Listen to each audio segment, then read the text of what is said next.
there.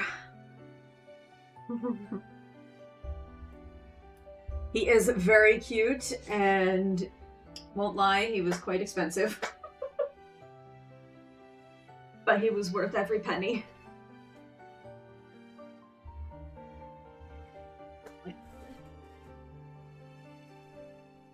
Off to the side there, so knock him off the desk. He is very cuddly.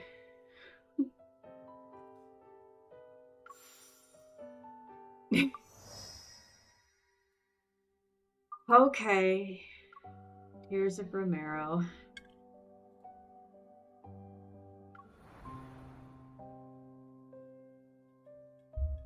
Oh, we're starting off good with some sad music. Can't say that I'm ready. Okay, chapter 1. Please distract me, dear fishy. Tears of Nana by the end of the Smith. Yeah, it's gonna be Tears of Riley at the end.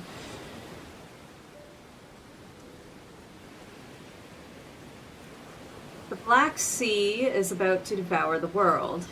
Humanity's last ark, the city of Romirro, is perched on a solitary island.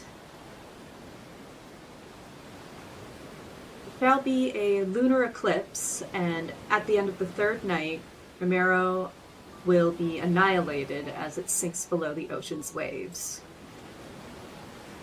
The Tome of the Sea God, which has foretold all worldly changes, announced the day in which humanity will be submerged during the first night. The Sea God has abandoned us! He has abandoned everyone! He hasn't abandoned you. Someone freaking locked him up out into the ocean. The Sea God is the one who will make the ocean devour Romirro. He wants to destroy us. He abandoned us! No, we're gonna die. I don't want to.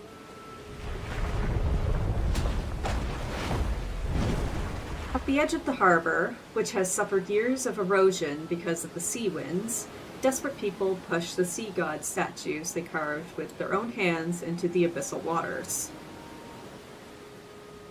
Temples have been abandoned, their altars smashed. Precious collections of books and scrolls are naught but ashes and smoke. Over the centuries, the people's faith in the sea god and everything that's associated with him were swallowed by rising tides. It was only a matter of time before they were abandoned and forgotten. The bride of the sea god suffered this fate as well. Uh-oh, what'd they do to us? The second night is already here. It won't be long until Romirro is submerged. It will be just as the prophecy says. The citizenry is mired in unrest. Should this continue, chaos will inevitably unfold. My lord, we must find a way to soothe them. Huh. It's only an eclipse. There's nothing to worry about. In fact, gather all the citizens and tell them. I already don't trust this guy. The Tome of the Sea God has revealed a new prophecy. We must hold the wave year ritual and have the bride of the sea god make an announcement. Did you hear that? Bride of the sea god. Am I right to not trust him then? Just the sound of his voice already puts me off.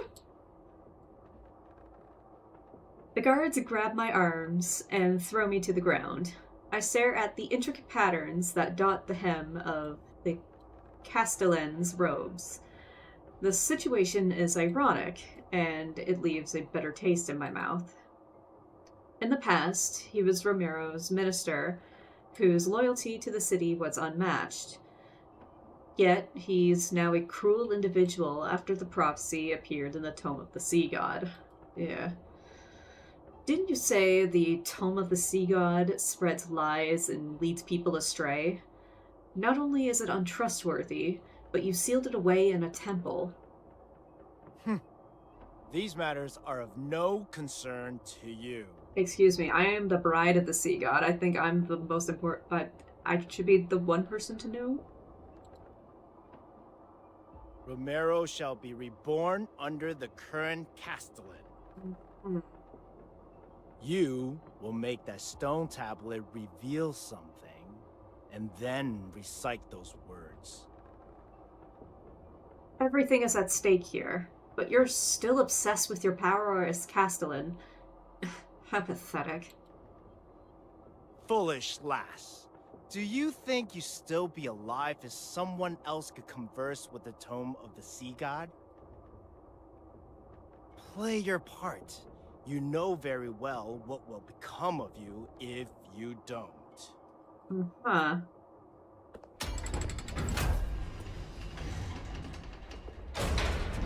Raphael, can I borrow your trident for a second, please? Oh, good. I wasn't expecting to hear your voice, but I had this thing also. Sure. After hearing the heavy lock bind the door, I'm once again left alone in the tower. Suddenly, a gentle breeze sweeps in. The blood on my face is wiped away. Yeah, he's listening to me all day.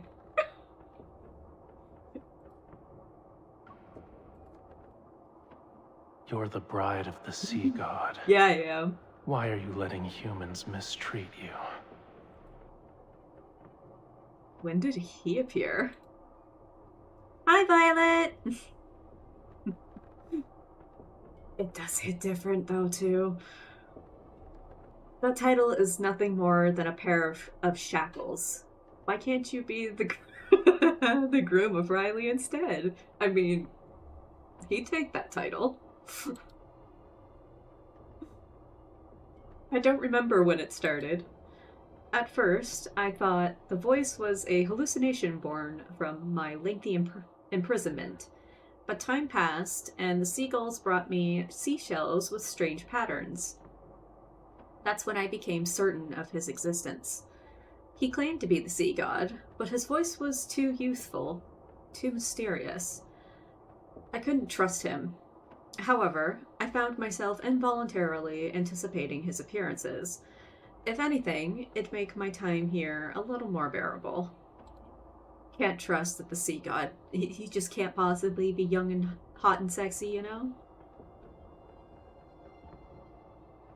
And like a person who was fascinated while watching a goldfish in a bowl, he approached me. He tested me, tempted my heart to yearn for freedom as it sat in a pit of despair.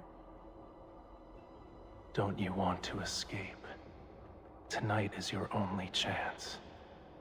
I'm jumping out the window. When the eclipse hangs high and the tides flow back, you only need to remember two things. I am tempted to. I just want to save every single line that he speaks. What are those two things? What are you talking about? The sea breeze flips through the tattered pages on the table. It stops, and there I see a page covered in mysterious, intricate symbols. The sea god's Summoneo staff, the sea's ritualis hymn. Mm-hmm. When the time comes, I will answer your call. Mm-hmm. The last traces of his voice are buried by the horn. I look outside to see an anxious crowd gathering under the dilapidated tower. Lord have mercy, he truly is a siren. What do you mean? What do you want me to do? Are you still there?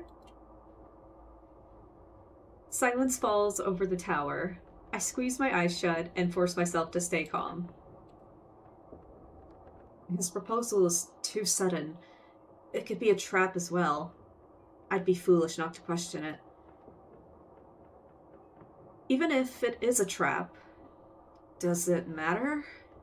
Is there anything more hopeless than being imprisoned here forever? I might as well take this gamble.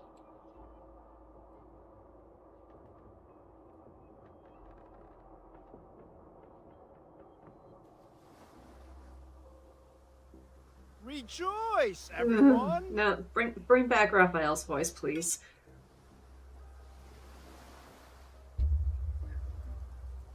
Atop the tower, Hawkern raises the orb that symbolizes Romirro. His gaze sweeps over the port's towering embankments and the ships with their black sails. Do not fear this lunar eclipse. It heralds a new hope, a new future for Romirro. We will not crumble under the waves. We've cast aside the sea god and left behind our hollow faith. Now, our centuries of sacrifice have changed the ancient prophecy. You will see the truth with your own eyes. The sea of people are like ants. They're restless. A guard shoves me, and I stumble to the edge of the tower. In that instant, the gazes below me, filled with disgust, fear, anxiety, and cold indifference, pierce me like arrows. I need to borrow the Summoneo staff. My lord, the power within the Tome of the Sea God has faded. I need to use Sea God's Summoneo staff to make the prophecy's words manifest again. The Wavier ritual doesn't require a sacred staff. Do not lie to me. I'm not. Tonight is the lunar eclipse. Without the Summoneo staff to protect us, should any signs resembling calamities appear, I deliberately lower my voice. At that moment, lightning tears through the clouds. The sea churns and massive waves crash onto the shore. A moment passes. The sea god's Summoneo staff, its old age apparent, is given to me. According to him, I need to sing the hymn. I brush away the dust from the staff and raise it toward the Tome of the Sea God. Our silent universe awakens in the faint light where dusk and dawn meet and merge. The young and pure sea god descends upon the first wave's surge. The ancient lyrics flow from my mouth as the staff slowly traces a totem-like pattern in the air. Suddenly, mysterious singing drifts through the biting sea wind. With my voice, it echoes from afar.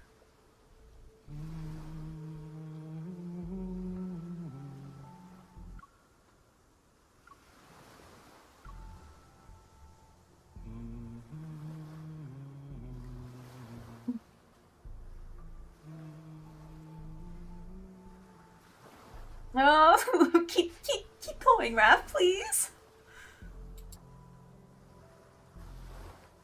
He's here.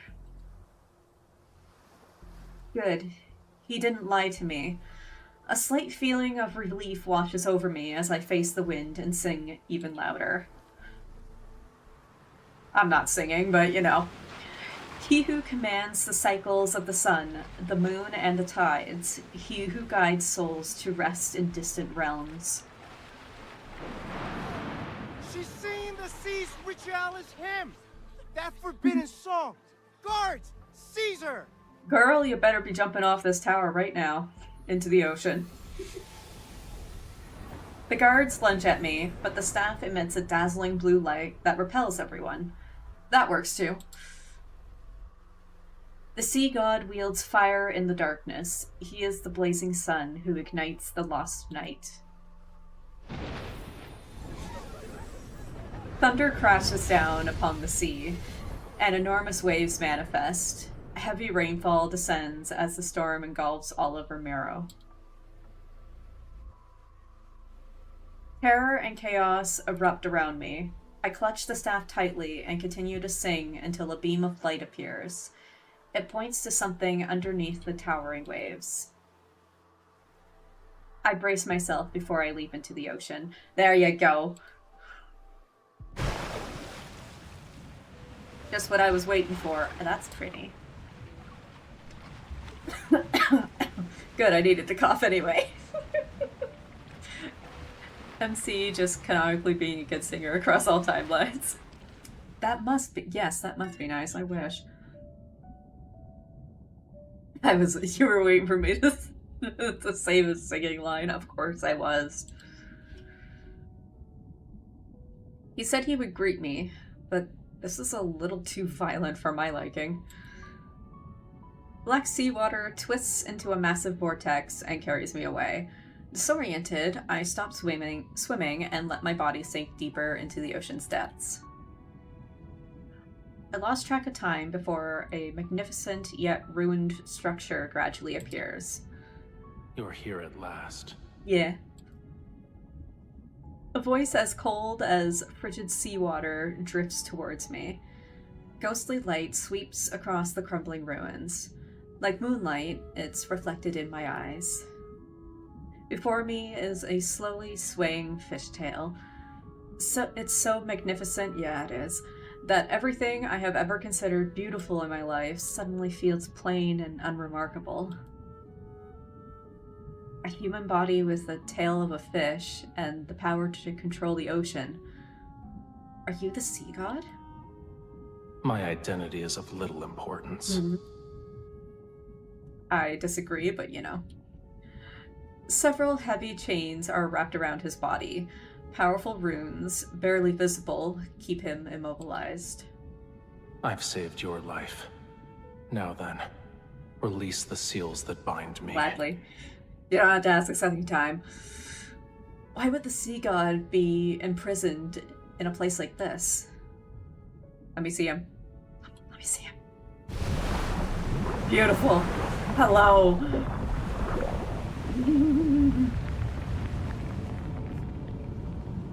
I could be lying. I can help you. But I can also let you drown in these abyssal waters to keep me company. Yeah.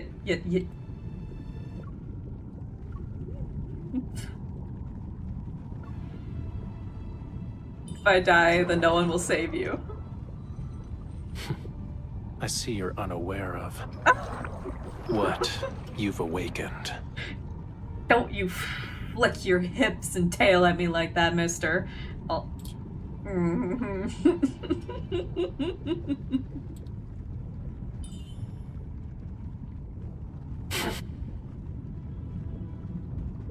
Oh, I am observing. I am very much observing. Hello. You're glorious.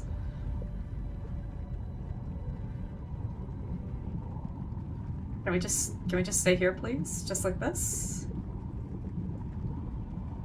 I don't know what I'm supposed to be...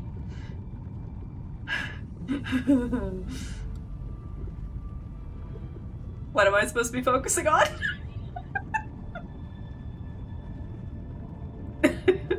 I mean, okay. Just swim around to the other side of him. Your power alone is no match for these. Its scale is as cold as the lonely moon. At dawn, it shall pierce your heart. Inky fish. The sea's ritualis hymn you sang, that is the answer. Mm-hmm. You afraid that your scale will disappear? You shall find no hiding place wherever the sea flows. You know, I liked how he was sounding. That's yeah.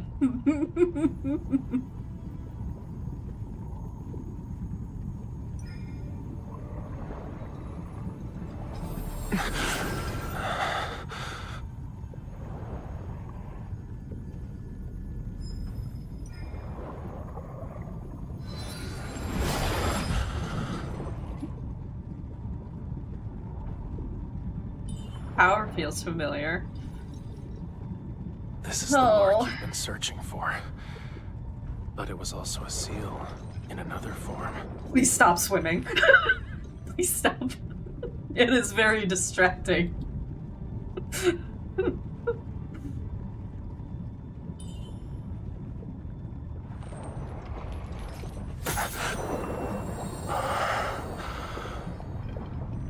The voice of the storm. Come to me. Okay.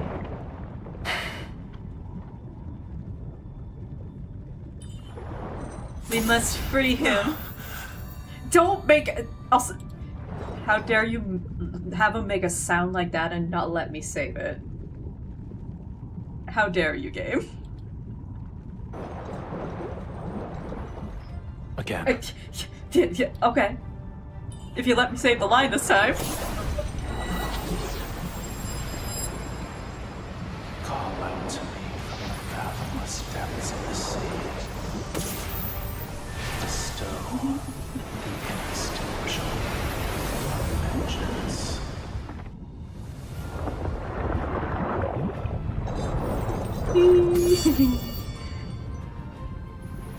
The sea god's revival has been completed. You've rewritten the fate of these waters. Starting from this moment, you are bound to me. Fine, cannot fine, turn I'm fine with back. that.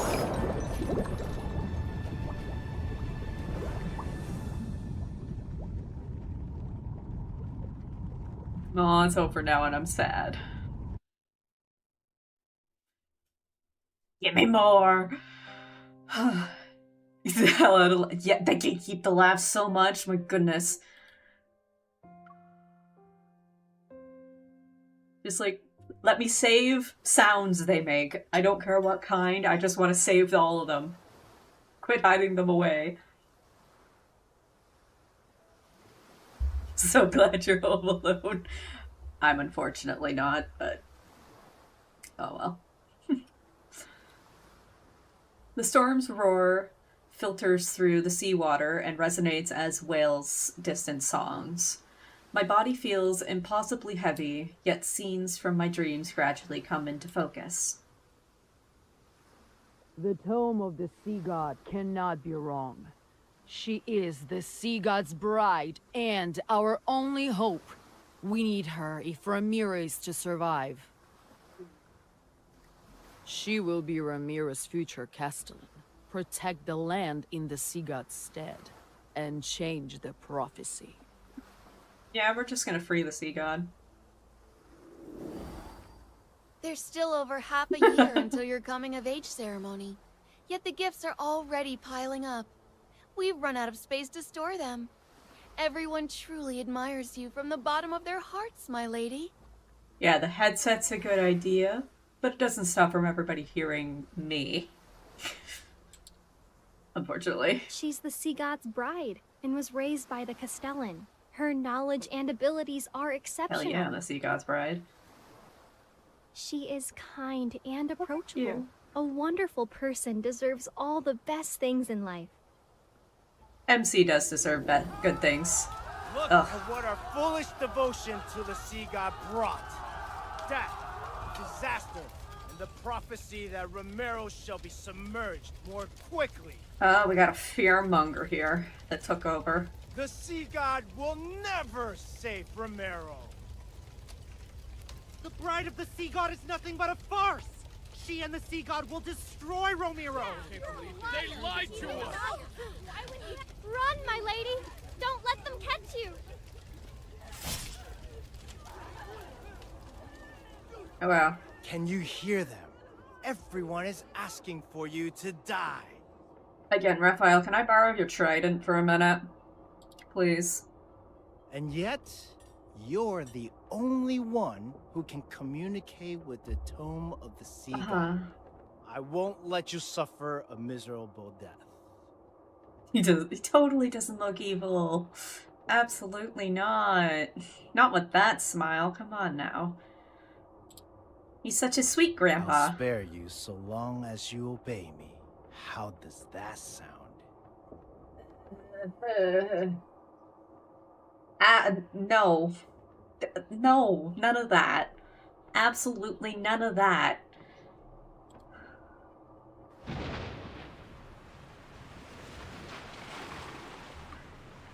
I open my eyes. Brilliant white light dispels my chaotic nature and illuminates the scene before me. Rainwater flows through the window frames.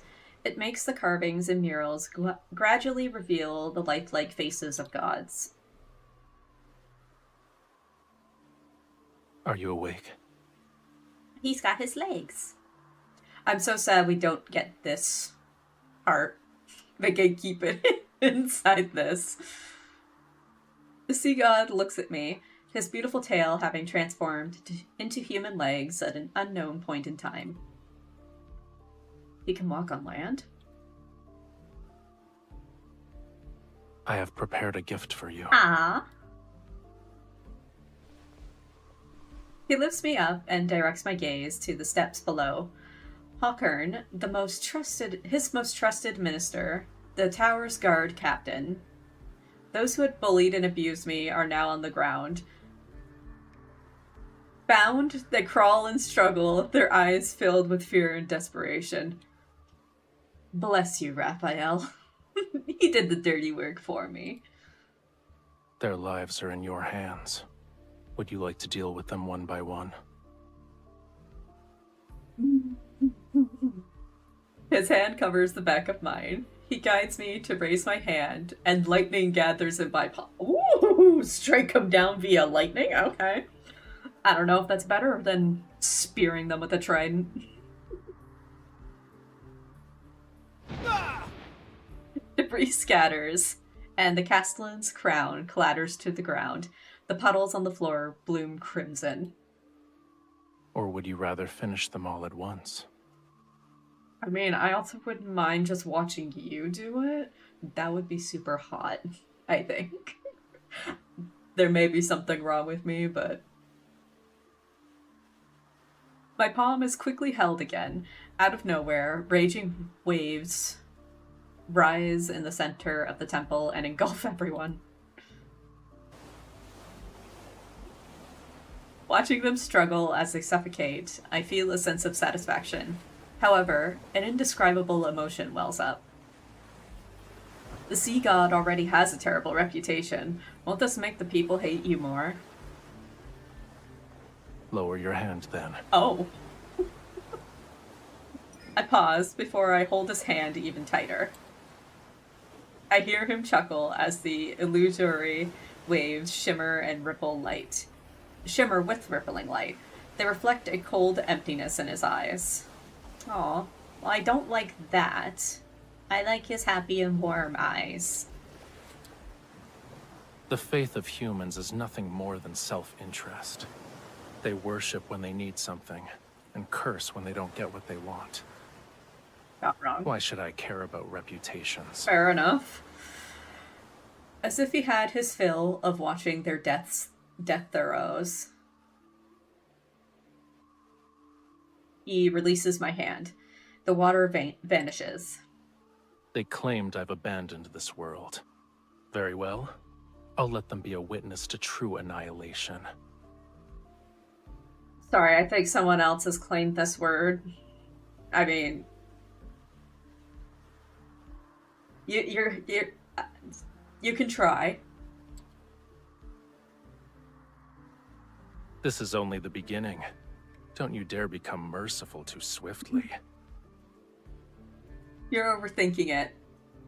I would never. The dying castellan struggles to prop himself up. His gaze burns with a fury that could shoot flames. You, if it weren't for me, you would have been executed. How dare you repay my kindness with betrayal? Kindness. Everybody was fine until you decided to be a fear-mongering asshole. So the land penned for the slaughter is obligated to thank the butcher. You're insane. You know what? Sword works too. I pick up a sword from the ground and hurl it at him. The blade stabs his shoulder blade. Ah! Don't forget, your life is still in my hands. If I die, you will be cursed to perish in agony. Then we'll die together. Does it look like I'm scared? A swift death is better than living as a caged bird forever. A curse. The sea god lifts my chin and strokes my cheek. Tentacle-like, bluish-green runes slowly appear. You're referring to these crude patterns? He curls his fingertips. His movements are gentle, yet the runes are being torn away from my cheeks. It hurts. Stay still. Aww. Indeed, it's an ancient curse, but it's far too weak to control my bride.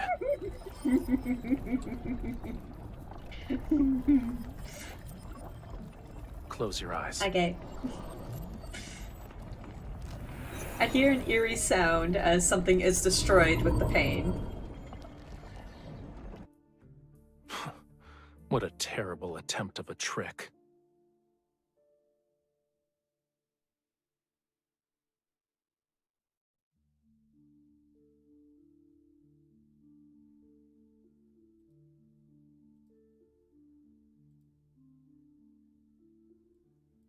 When I open my eyes again, wisps of murky mist still linger in the air. Nearby, the castellan is suspended in midair. A water tendril tightens around his throat. These magics can't be wielded by humans. Tell me where you found it. What right do you have to judge me? I won't tell you anything. You don't need to worry about asking again either. Aren't you a god? Why are you destroying everything? The Muria, Whalefall City. Now you want to destroy this island! Poor Raph. He's had to make such hard decisions, though. Lemuria. Didn't the legend say the sea god lived there? In the sky, golden lightning freezes. Baby, no. Dark-colored waves surge. When the waters excuse me, I wasn't done reading. When the waters recede, the castellan and the others have vanished without a trace. Oh. Where have you taken them? They're in a more appropriate place. Oh, okay. Why didn't you just kill Hawkren? A bloodstained crown flies into his hand. You were imprisoned in his cage. How many years? It's been a long time. I don't remember. If the hatred from that time could be offset by him dying instantly, I would happily grant your wish at this very moment. You wouldn't offer me a gift without a reason.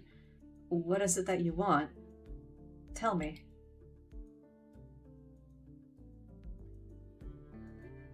You are my bride, aren't you? Yeah.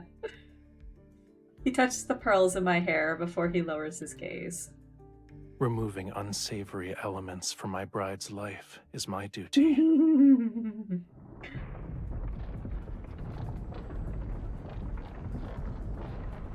As I debate whether I should confront him or try to extract information more subtly, a thunderous crash resounds outside the window. The storm has destroyed a distant embankment. Seawater rushes in like a roaring beast as it flows directly into the city. Oh, what is happening? This is only the second night. Romirro shouldn't be sinking now.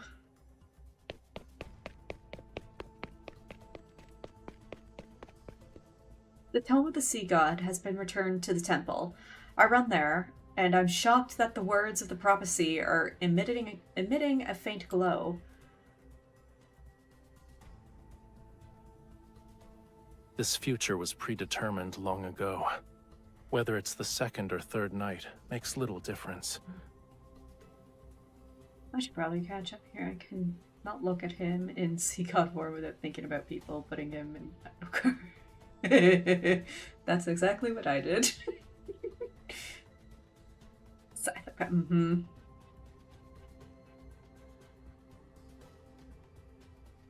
I really wish they would fix MC's lines. Yes. And it's not even just MC's lines, it could be the frickin' narration sometimes. It's the first thing I mention in every survey. Yes. Like, the last thing I want to do is pause it and go into history. and reread it with... it's annoying. You knew this day would come. Why are you surprised? This place is my sanctuary. I don't think we're gonna die from the place sinking, but you know. Regardless of what happens, I can't stand by and watch it be destroyed. Obviously we're not gonna die, we know how we die.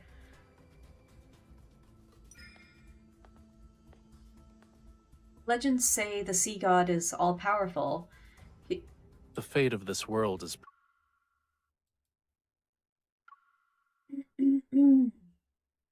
He can overturn oceans and move mountains. So you can save Romirro, yes?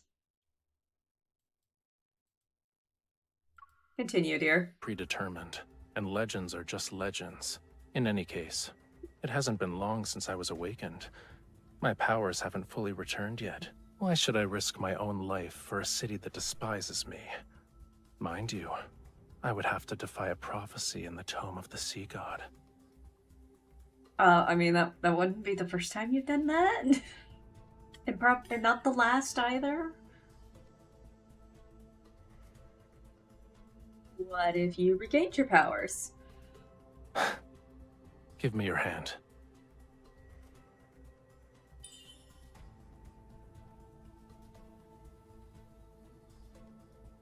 Cold glint flashes as he cuts both our palms.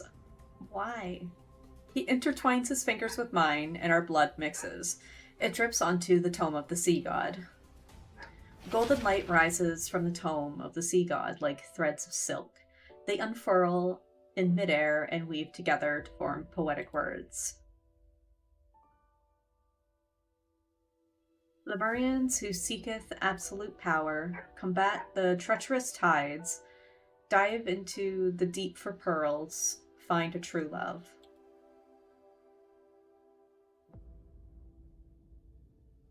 There were hidden prophecies in the tome. It makes sense now. Despite the fact I've conversed with the Tome of the Sea God many times, I could only decipher fragments and incomplete phrases. Yet what's more shocking is the meaning contained in these words. I struggle to grasp the most crucial line. To find a true love. That means... The sea god appears more composed as he raises his hand to brush away the text and heal the wound on my hand. You already know the answer, my beloved bride.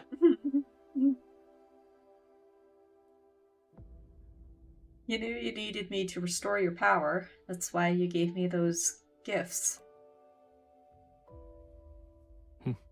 You're more clever than the humans I'm familiar with.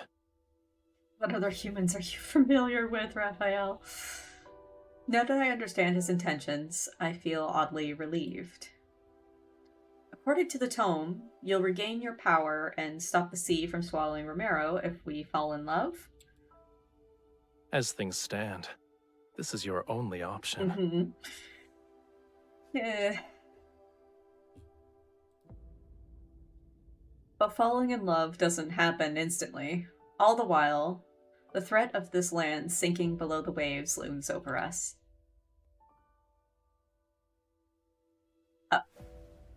Well, I'm smooching. Mustering up some courage, I wrap my hands around his neck and kiss him without any hesitation. The god's lips are warm. Before he can recover from his surprise, I quickly pull away. Well, has your power been restored?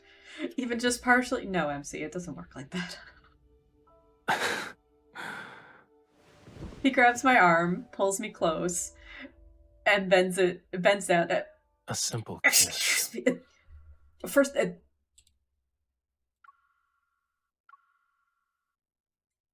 intensity is so overwhelming that I wince and draw a sharp breath.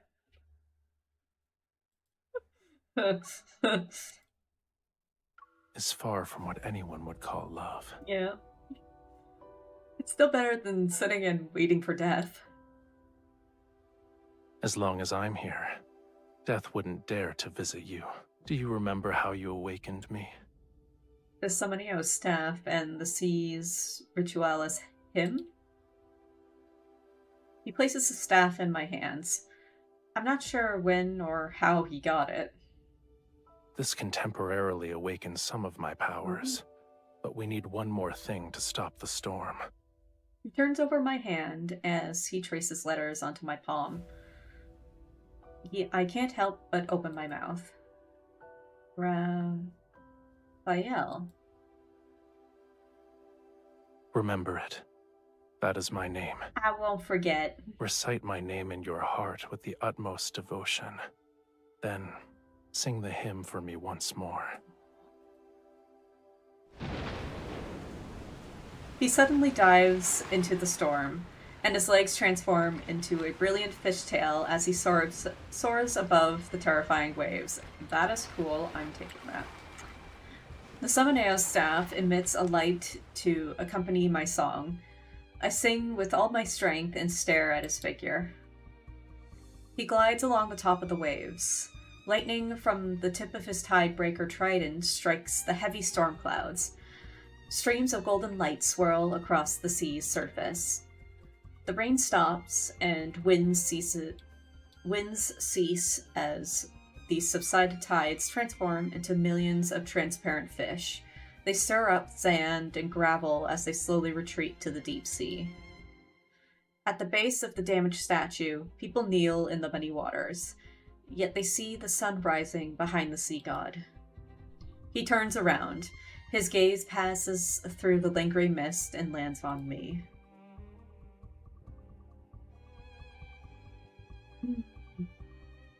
How I wish we could just see that power in a cutscene, but no. Remember this myth? Yeah, this one's so far having a lot of line skips and it's getting just a tad annoying.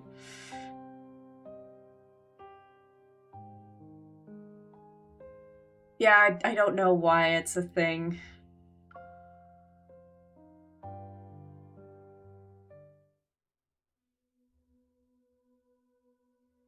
Hawkern and his henchmen are imprisoned in a water cage that's under a waterfall. They receive my thorough care. I know that Rafayel didn't spare Hawkern just to let me have my revenge. For him, Hawkern might have some value. I tried to ask him about it, but Rafayel wouldn't give me an answer. As the heir to the previous Castellan, I become the new ruler of Romirro. Unexpectedly, some rumors begin to spread throughout the city. The end of long-awaited revolution. Yeah. It's been a long time since I've actually done the story. The sea god's bride awakened him. Now he carries out her orders without question. If she can command the sea god to calm the storm during the eclipse, then surely she can command him to drown Romirro. She put 12 venomous sea snakes in the water prison. They drink the former Castellan's blood every day, and the water below Mosen Waterfall is now a bright red. Sure. I pay no attention to their gossip. After all, I have no interest in ruling a city that once abandoned me. What matters is that I must fall in love with Rafayel. Your Highness, Yeah. the harbor repairs? Well, yeah, the higher-ups don't care about the main story only because it's an actual free part of the game. They can't monetize it. That's the only reason why it takes so long.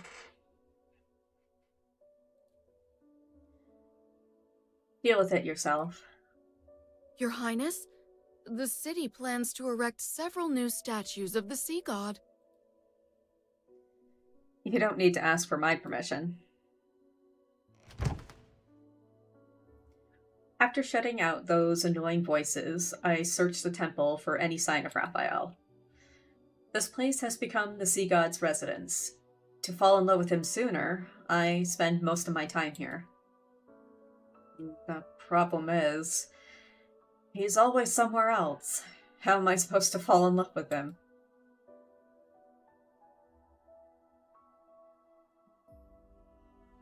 What is this? You forgot about the scale already? The scale I held in my hand had transformed into a blue seashell. It now hangs from a delicate, silvery white chain. Is this a token of affection? At the very least, it's not a token of hatred. The necklace is put around my neck, and the seashell is like a crystalline mark over my heart. Keep it safe. It's a piece of my heart. It will let me know where you are and what you're doing. Not like we already have his heart. Why are you giving me more of it? He can track my every move, but I have no idea what he's up to. It's not exactly fair. In the center of the temple, several springs converge into a deep, mysterious pool. The waters churn, and the currents with white sea foam are connected to the deep sea. Around the pool stand 12 broken statues, their damaged torsos holding candle holders of solidified whale oil. Their heads are sullenly lowered toward me. We took the time to build a pool. I've learned something, however. He likes to soak in water. Yes, he does. Minimum of 2 hours of soaking. Bored, I pick up a few silver leaves from a nearby box and skip them. They bounce across the water. I don't know if the citizenry is trying to curry favor with Raphael and me, but people have sent numerous gifts while keeping their distance. Is he not here? There was no response under the water. I'm about to give up when I catch a glimpse of an unusual light flashing below the surface. Curiosity compels me to dive into the water and get a closer look. Oh. He grabbed my wrist, I think I read. It's impolite to enter my bedchamber without greeting me first. Where the heck were you? Oh, you were under the water. Okay. Raphael floats to the surface, his long hair spreading out along the water surface. I can barely see his tail. It's like a streak of cold yet beautiful multicolored sunlight you'd see during a sunrise or a sunset. I supervised the renovation of this temple when I was 15. If anything, this place should be mine. You are correct. I shouldn't have stopped you. He tries to drag me into the water. Game. Please. And the churning currents instantly transform into a ferocious beast. It approaches me with its open maw. Raph. I use his momentum to grab his arm and quickly wrap my arms around his neck before the water can engulf me. It's cold! Yes, and you could have avoided this. I was afraid you'd vanish again when I wasn't looking. How are we supposed to learn more about each other and fall in love if you're not here? Is clinging to me like an octopus part of your plan to fall in love with me? Cuddling can be used to gain affection, but there's also another reason. A cold water droplet slides across the tip of my nose. I sneeze multiple times. Why are you so delicate? Why is that a problem? The water in your bedchamber is too cold. Why is it freezing? Is there a problem? Only humans have a habit of parboiling themselves. It's called taking a hot bath.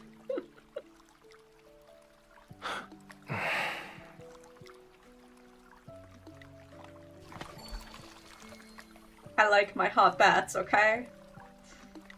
The current carries us to shore. Raphael's tail transforms into a pair of legs as he steps onto stone tiles inlaid with seashells. You say you don't want to die, and yet you jump into frigid waters. Your desire to survive is rather wanting. That's the duality of MC. She constantly wants to live, yet her survival skills and instincts are a special breed. You say you need to fall in love with me, and yet you're nowhere to be found. Do you actually want to get your powers back? I never believed an intangible emotion such as love could serve a purpose.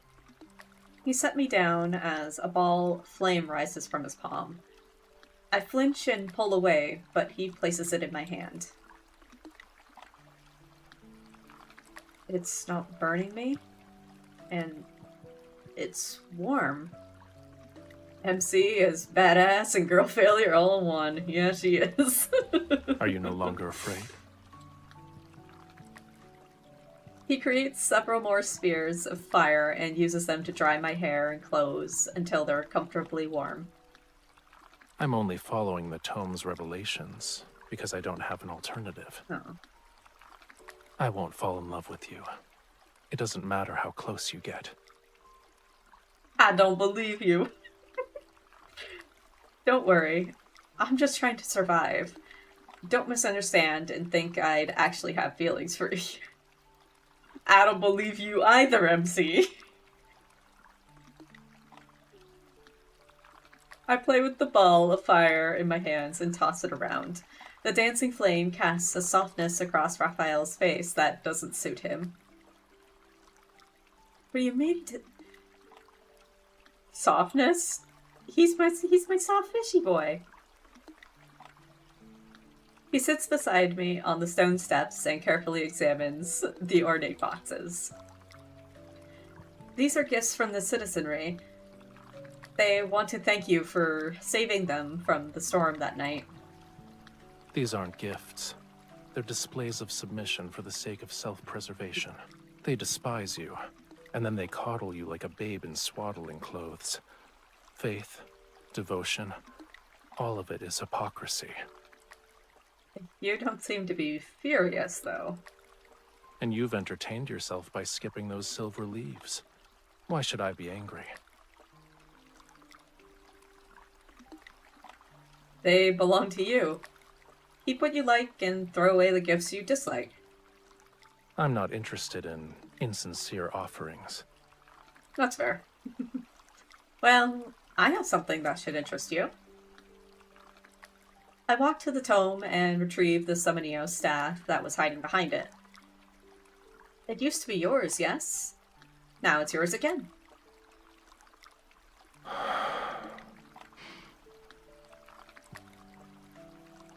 You are its rightful owner. I'm curious. Is this staff the one that MC uses in the God of Tides combat? I'm actually curious. I'm wondering. Since that's the only time a staff ever appears with these two. He gestures for me to look at the ruby on the staff. There's a strange, distinctive mark on it. It's your name written in the Lemurian language. It belonged to me, but it seems I gave it to you. So it's yours now.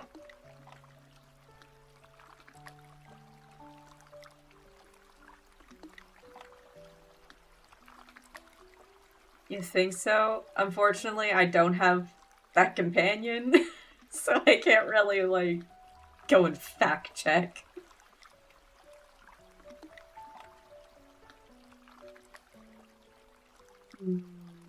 Do we break his heart? It's really, I don't know. I don't remember that. What a coincidence. I don't remember it happening either. I don't really believe you. Perchance it was before my long slumber, or it happened in a more distant past. In any case, it's of no significance. The staff feels heavy. I place it next to the Tome of the Sea God. Why would you give me a precious staff? I'm not sure. Maybe it's because I liked you. Yes. Maybe my expression was too incredulous because he starts laughing. You don't want us to be smitten with each other? If anything, you don't seem all too pleased with the fact that I liked you before. Don't listen to her. I'm already smitten. I was smitten long before this. I just can't imagine you genuinely falling in love with a human. Oh girl, you know nothing. But if we truly had feelings for each other in the past, then falling in love again might not be so difficult. What should I fall in love with, though? If I only admire his appearance, then we'd have an unstable foundation. That is very true. Your thoughts are impolite, I presume. I mean, I was thinking about the god I'm supposed to fall in love with. I'm wondering what his character is. For example, I'd love to learn about his likes, his dislikes, his strengths, his flaws. If you knew those despicable aspects and flaws, would you still fall in love? You'd usually love them in spite of it. They say that if someone can accept even your most awful aspects, then it's true love. It touches the soul. Exactly, MC. In other words, an ignorant, foolish impulse. Shush. For the sake of survival, I'm willing to sacrifice some rationality. It's not difficult for you to discover what kind of god I am. He moves closer and lifts the seashell hanging around my neck. When the next full moon arrives, you will find the answer you seek. Oh, yeah, I don't have the companion either, but Google says it's not the same staff. It's called Tidal Embrace. Okay. Then I don't know. This is the first time the staff is being brought up. What do you mean? Oh, goodbye. Raphael sinks into the pool, which causes water to be splashed everywhere. He waves at me unhurriedly before vanishing in the blink of an eye. He's going back to soak. No, maybe it changed names. Night fog blankets the wilderness. Grayish-white blades of grass rise past my ankles. Short trees are scattered about, and their gnarled branches stretch in my direction. The necklace's seashell emits a soft glow. It guides me out of the city and into a dense forest at the foot of Mount Anyuna? I hope.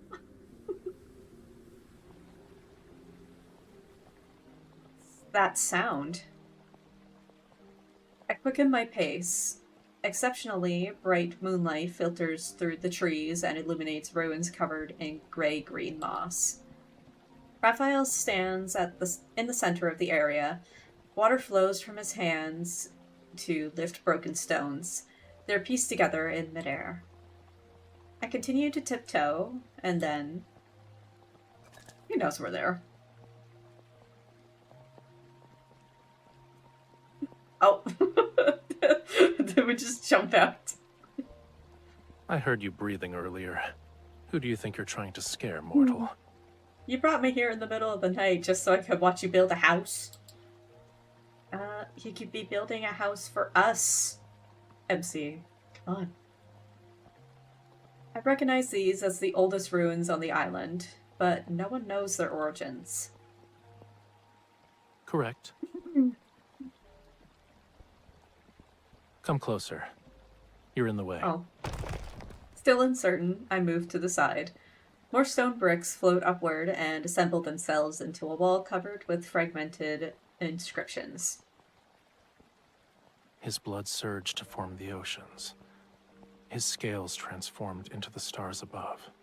His bones became the whales who bore the sun disk, the moon clams that measure time, the coral bridges that lead to the netherworld. That's the creation myth for how the sea god founded Lemuria. Are these runes connected to the sea god? This place is part of the Island of Songs. I furrow my brow.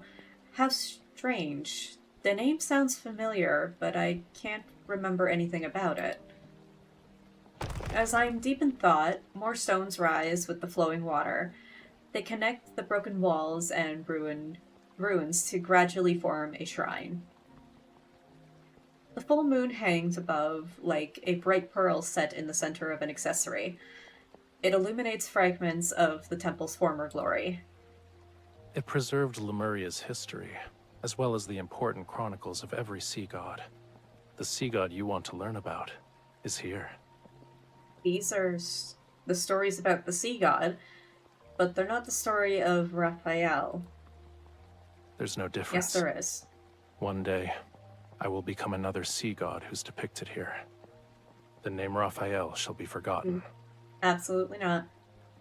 He tilts his head back as if he's using somewhat real yet illusory fragments to search for pieces of his memories. That doesn't sound like a good thing. Yet you want me to get my powers back, so I can ascend and become a true sea god. You're not wrong. Are you taking that back, MC? The flowing water gradually disperses, and the shrine crumbles apart once more. It has returned to being ruins. What about you? After you regain your powers, what do you want to do? I'll start with finding the person who sealed me away at the bottom of the sea. That would be good to know. Do you remember who it was? I will eventually.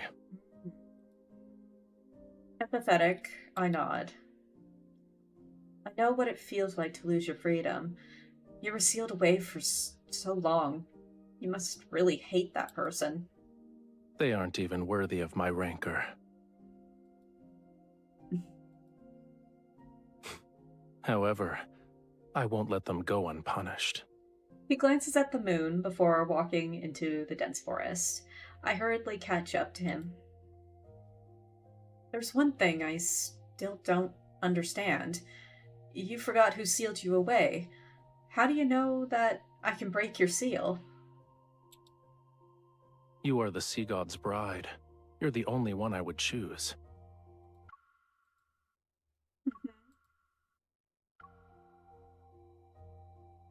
This hairstyle of his has blue streaks going. Yeah, he actually, every single version of his hair has blue streaks in it. It's just more subtle the shorter it gets. And you were the only person I could sense when I was sealed away. As he says this, a cryptic smile suddenly appears on his face. It was ironic. I first heard your voice as you slandered Well, me. we can check after this chapter. You said the tome was worthless since it couldn't find the sea god. However, it somehow revealed the location of his bride, so you were captured and forced to suffer. You said I abandoned my bride, played with whatever caught my fancy, and questioned how I could be the sea god. You claimed I was worse than a sea cucumber. Also,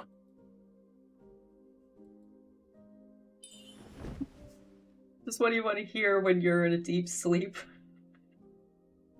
You're making up nonsense. I have never insulted you. I argue while frantically trying to think. However, I have insulted him a few times. I eventually realized that when you talked to yourself or slandered me, it meant you were in good spirits. Aw. And if there were days when you were very quiet, I could also guess what you were going through. You really like watching people in secret, huh? Just a bit. That's an incorrect assumption. I only see you.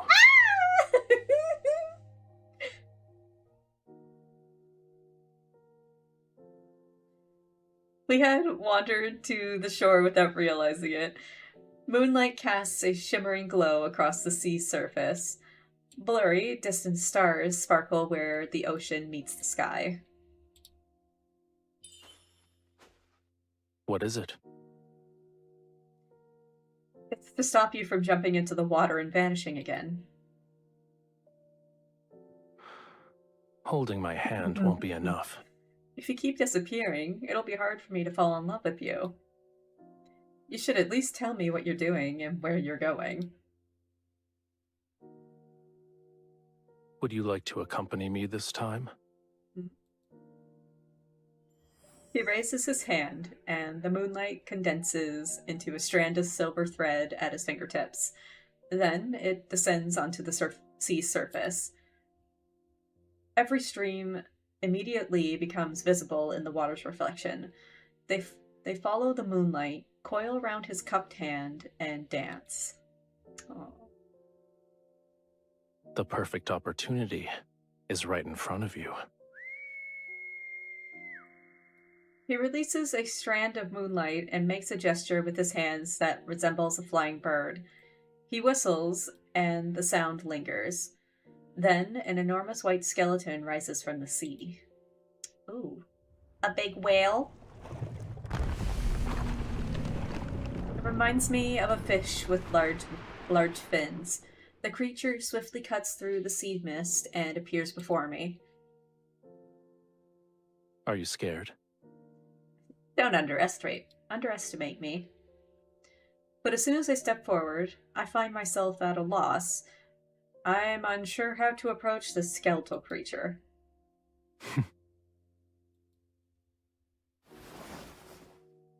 Oh. I feel a sense of weightlessness as Raphael places me directly on the creature's back. His legs then transform into a tail, and he swims into the ocean. Hold on tight. Should you fall, I won't save you again.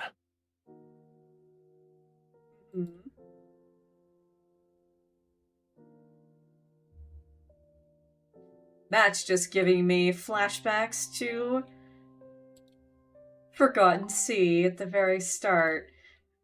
What kind of cookies do you have today?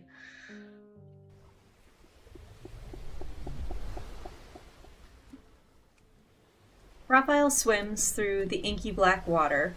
Silvery light breaks into pearls that flow along his tail. Close behind is the skeletal creature that's carrying me. Is this your friend, Raphael?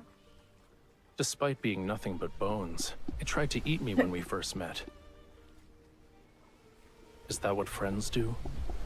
No. I'd say it's more of a hungry friend. As if it understood what I said, it suddenly whips its tail in an attempt to throw me off. I quickly grab onto what was once a dorsal fin. Just oatmeal and raisins? Oh, I gotta watch the sugar. I gotta start doing that too, but you know, that can wait until after Christmas. The Fantasia shark is very temperamental. I advise you not to provoke it. If you throw caution to the wind, it'll reduce you to a pile of bones with just a few bites. Its species died along with Lemuria. I have no idea where this one came from. Could it actually be your friend? From before you went to sleep, I mean. The Fantasia shark raises its head and makes an almost inaudible sound. Then it quietly swims closer to Raphael. Maybe. I caught glimpses of its shadow in Whalefall City. According to the legends, it was the most magnificent and beautiful place in all of Lemuria. Sorrow and suffering don't exist there. Humans and their myths have never shied away from exaggeration. Yeah. I don't remember what Whalefall City looked like. Only when the sea god's power is restored can all slumbering Lemurians be awakened. Oh. And then, Whalefall City shall return to this world. Okay. That's good. You have a homeland worth longing for. You're implying that yours isn't. It abandoned me first. Not wanting to continue this conversation, I pretend to admire the Fantasia shark. After a long moment, an idea appears in my mind. Raphael, come here. I want to give you a gift. But just so you're aware, I haven't done this in a long time. It might not work. I should keep my expectations low then? Well, I mean, okay. Despite saying that, he raises his hand and uses the rising waves to sit down beside me. I take a deep breath, concentrate on the palm of my hand, and then gently place it on the Fantasia shark's head.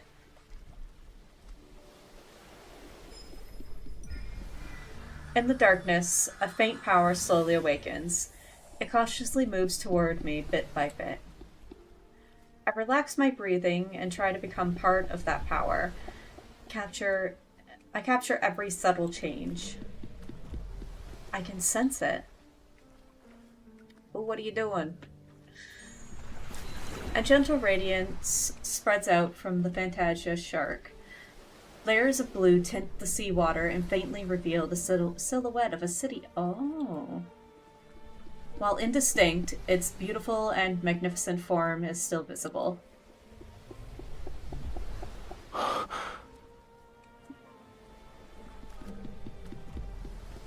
thought this Fantasia shark missed Whalefall City too, so I tried to resonate with it. Did that bring back any memories? Oh, baby!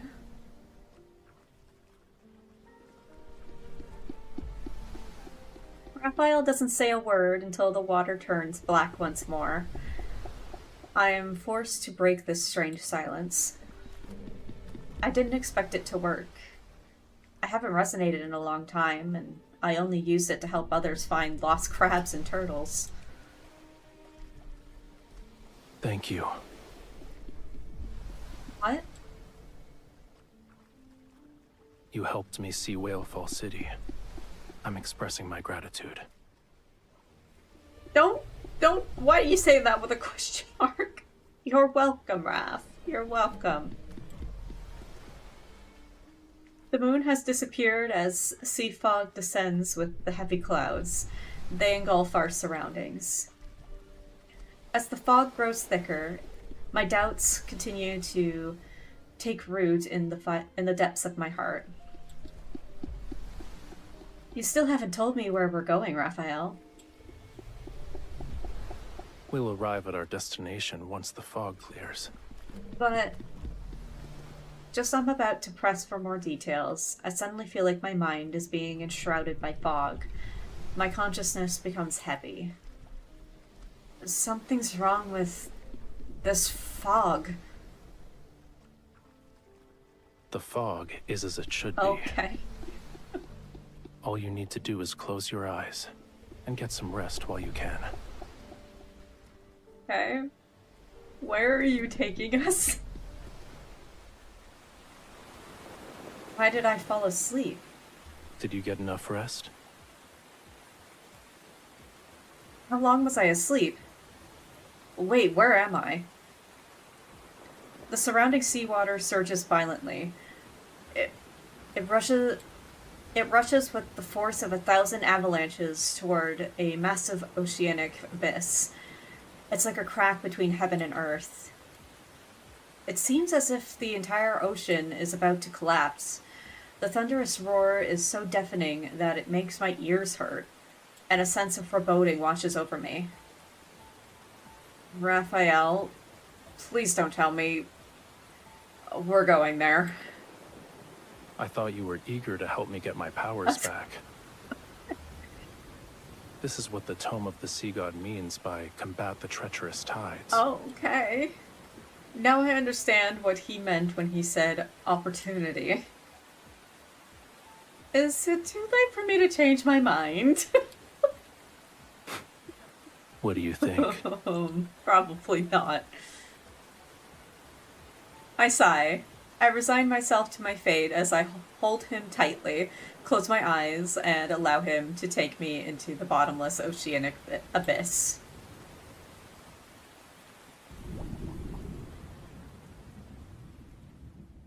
As my dizziness subsides, I can still hear the massive waves crashing above us. Everything around me is still enshrouded in darkness. My survival instincts make me grip Raphael's shoulders tightly. Is it over?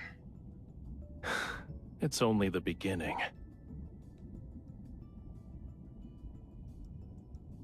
He holds me close as we continue swimming toward greater depths. After what feels like an eternity, our feet finally touch a flat seabed. Ooh, hello. I don't know what the heck MC said there. Oh, I didn't say anything. Okay. Dark blue flames ignite one after another in the distance. They move in our direction and reveal an ancient, magnificent plaza. In the center stands a stone gate with multiple heavy chains. Each one extends to a tall stone statue that anchors it in place.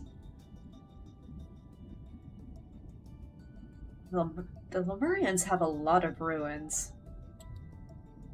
This is the Sea God's tomb. Oh. Each stone statue below represents a sea god who has perished.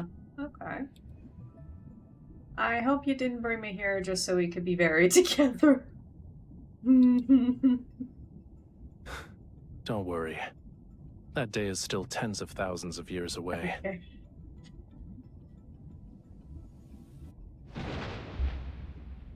He shoots lightning from his fingertip, and it hits one of the guardian statues. Stop pretending. I know you can hear me. Young Sea God, I've already told you. The bond's mark that is etched into your soul is never complete. Oh. You cannot enter the Sea God's tomb, let alone reforge the Tidebreaker Trident. I've already brought the owner of that mark.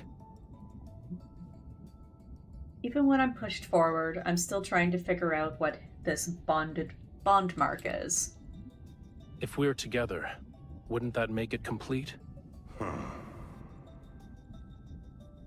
You are correct. The statue slowly turns toward me.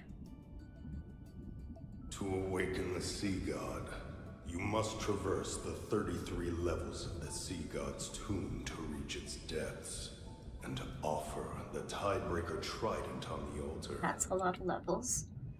Once the trial is complete, you can reclaim the Sea God's power. Combining Raphael's words with the statues, I realize what's happening. There are statues representing past sea gods in each level of the tomb. Does that mean we need to defeat all of them? Then you'll be able to complete the trial and regain your powers. Are you scared? No, I'm not. Dying here is no different from dying in Romirro. If we succeed, my chances of living a long life will increase. Take back those pessimistic words. It's not if we succeed. It's when we succeed. Leave everything to me. You just have to do one thing. Oh, which is? Don't die. Oh, well, about that, Raph. The Tidebreaker Trident materializes in Raphael's hand as he walks to the stone gate. I take a deep breath and summon a silver sword. Let's begin. Okay. The stone statues slowly pull away the heavy chains. Layer upon layer of seals are released one after another, and the seatbed begins to shake violently. The key to passing this trial isn't to defeat the statues. Oh. He suddenly pulls me close, lowers his voice, and enigmatic mirth flickers in the depths of his gaze. It's related to reaching the altar. Okay. As soon as a gap appears in the stone gate, Raphael swings his trident and creates a maelstrom. It sweeps us up and propels us through the entrance. Lightning flashes and sparks fly as he shoots into the first level like an arrow released from a bow. Meanwhile, a sea god statue is slowly emerging from an enormous stone niche. Young sea god. Hello.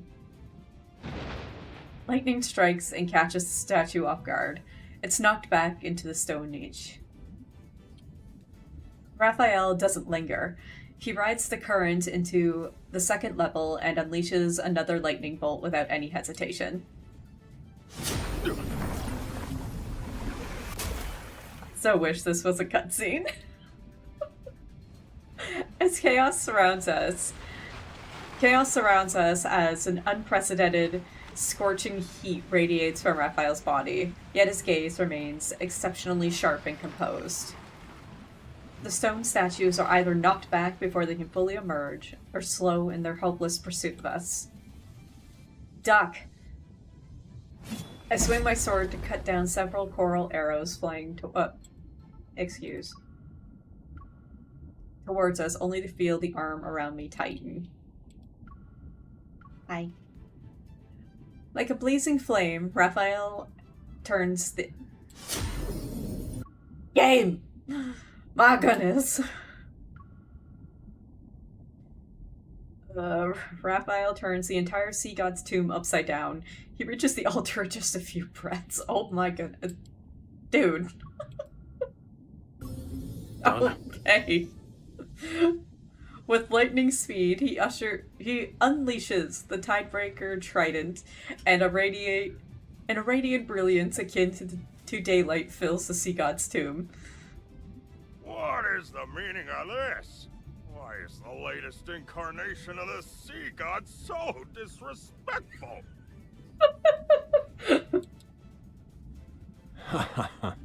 Well done. A young god should have a young god's vitality. This won't do. We need to add a new rule. Shortcuts are not allowed. Otherwise, my ancient stones will crumble to pieces. Aww. How is it over already? I finally got a chance to stretch my muscles, but I haven't even made my grand entrance yet. Yeah, we just whoosh, right past you. The surrounding clamor fades. Hey, Aim, I swear. Heavy threads of light gradually wrap themselves around my and Raphael's hands.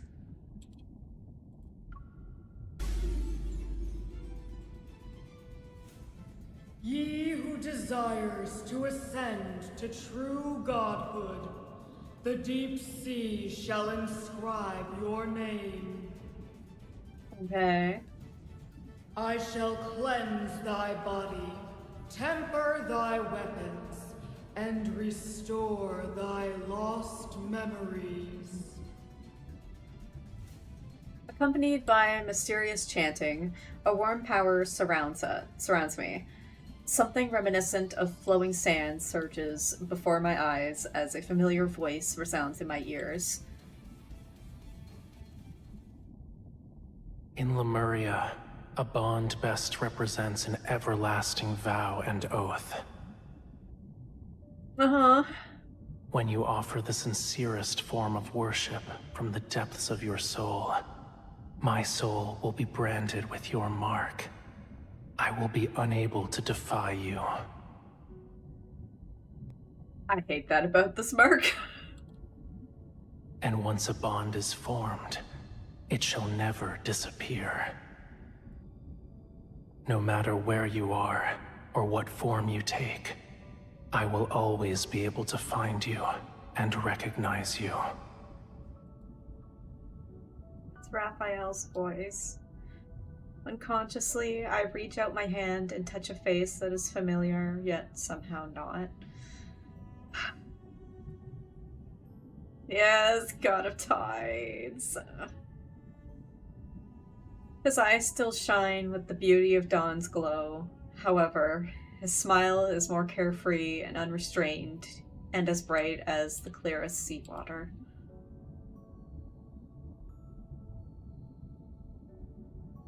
But in the next moment, the warmth in his eyes gradually fades as his body sinks back into the black seawater. Only the mark below his collarbone faintly glows. The Lemurian Covenant. I promised you. Hmm? What did you promise?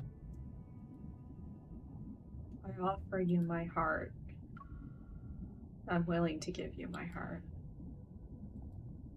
My sincerest form of worship. I'm willing to have your very being etched, engraved onto my soul.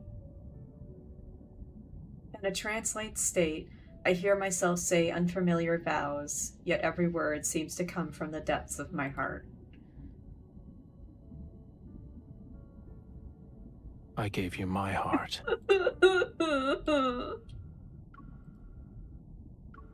He takes my hand and places it against the glowing mark. Everything is clear to me. Before you fell into a deep slumber, we had formed a Lemurian covenant. That's why I'm the bride of the sea god. Those threads of light gradually melt away. The seawater is cold again, and the atmosphere is somewhat awkward. A Lemurian covenant can only be forged when both parties are willing. So, you voluntarily became my bride. It had nothing to do with the Tome of the Sea God. Don't forget to apologize to it after we get back. I realize he's teasing me about the time I called the tome worthless. My ears burn with embarrassment as I clear my throat. You must have recognized our bond a long time ago. You just didn't tell me. It only represents the past. And now it means nothing to us. Hey. The tempered Tidebreaker trident returns to his hand. Raphael turns around, his tail emanating a more vivid and sharp radiance. Within his body, a portion of the sea god's power has been awakened. You're embarrassed. Doesn't want to expose your weakness. Oh, I know. Our bond means I can command you. You don't want to expose this weakness, do you?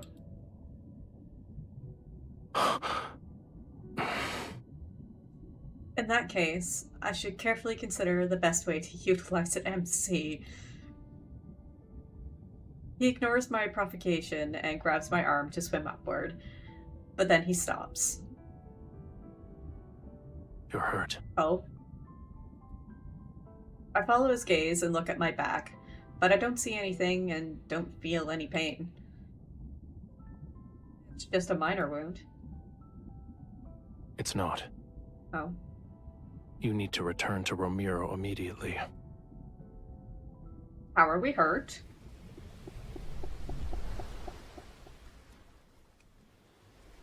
Raphael brings me back to the surface, and the Fantasia shark carries us to Romirro. Loosen your clothes. I need to treat your wound immediately. Is it that bad? It doesn't hurt. Raphael holds my shoulder with one hand and places his other hand, on the back of my neck. Warm power emanates from his palms. It hurts. A pain from deep within my bones erupts and heads straight for my heart. It's so intense that I almost fall into the sea. Damn, what kind of wound is this? Turning my head, I finally see the wound. But it's not a bloody gash. It resembles a strange floral pattern. It's not working. Stop, you're making the pain worse.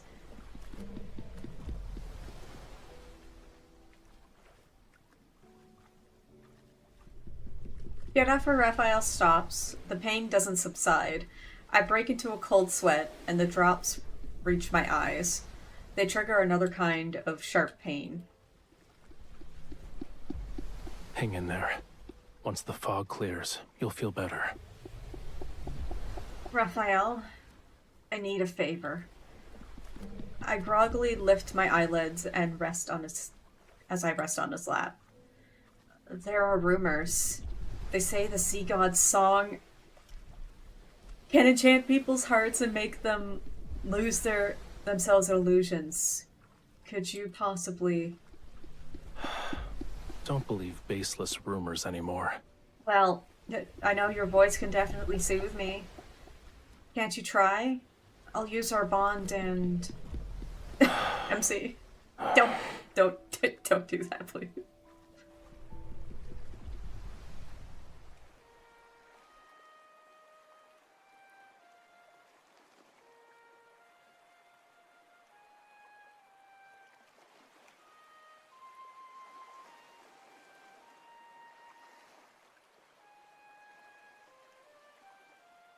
You know, I forgot to play Fragrant Dream before starting this.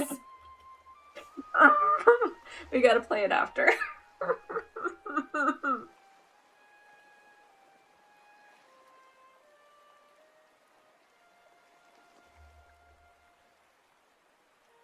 A melody is played on a flute. It flows across the rippling, glittering sea and gently falls onto my ears. It's unfamiliar, yet captivating as it guides me. I descend into a magnificent dream. I try to memorize every note as it flows. I don't acknowledge the pain anymore. Guided by the rhythmic sound of the waves in this melody, I slowly close my eyes once again. Yeah. Ugh.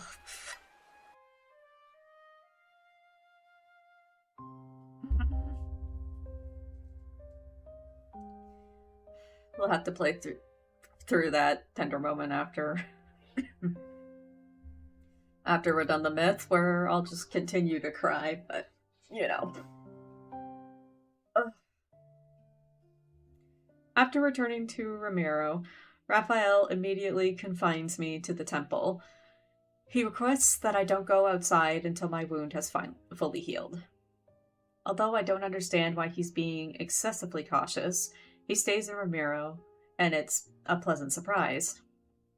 However, the wound on my back often makes me disoriented. Sometimes I can hear faint crackling sounds deep within my spine. It's as if there are fish nibbling on coral. Maybe a more apt description would be how it felt similar to seawater washing over new scales. At other times, I'm fully conscious, yet unable to open my eyes.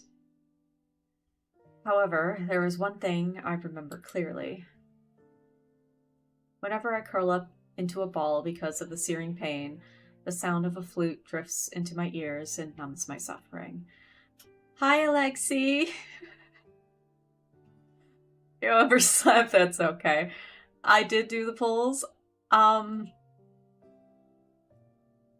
They were the quickest polls I've ever done. To put it very, very simply.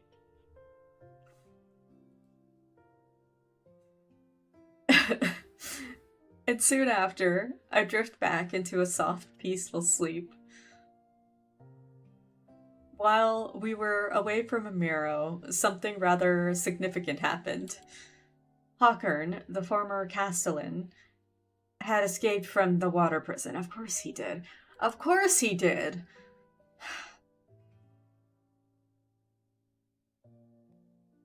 Bastard.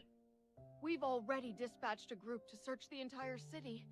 As soon as they find something, I'll make a report. Ouch. Heya, the lady-in-waiting, immediately falls silent outside the curtain. I hold back a gasp and turn to glance at Raphael. He's applying medicine to my body. Since he heard about Hawkern's escape, he has remained unfazed. There's not even a trace of anger or displeasure on his face. I'll deal with this myself. Call back the people you've sent out. There's no need to search anymore. Yes, Your Highness.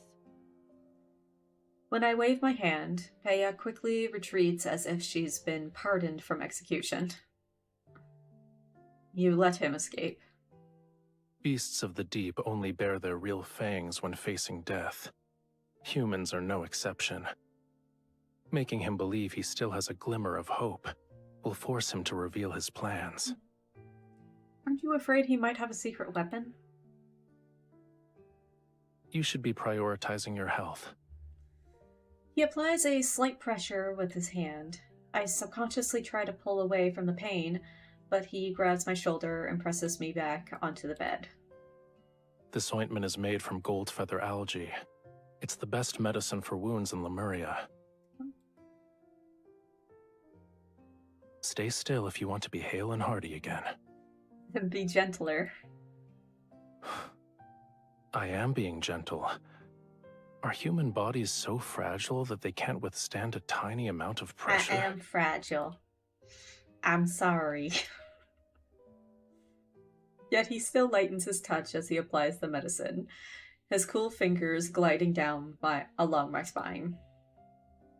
I could call for that lady in waiting and have her take care of you instead.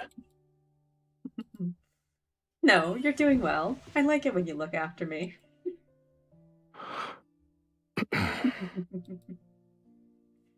His face betrays nothing. However, in the dim lighting, I notice the tiny scales rising subtly on his neck. What do you mean? Look at that smile. Look at this man smiling. I see. He likes being praised.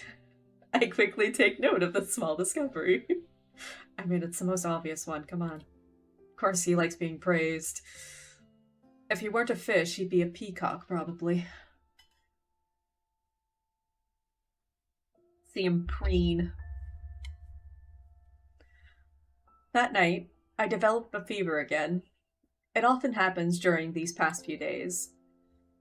Raphael says this means my wound is healing, but feeling dizzy with a parched throat is still a miserable experience. Raphael, could you lend me your tail to cool down again? No. Oh. We agreed that last night would be the last time. Why?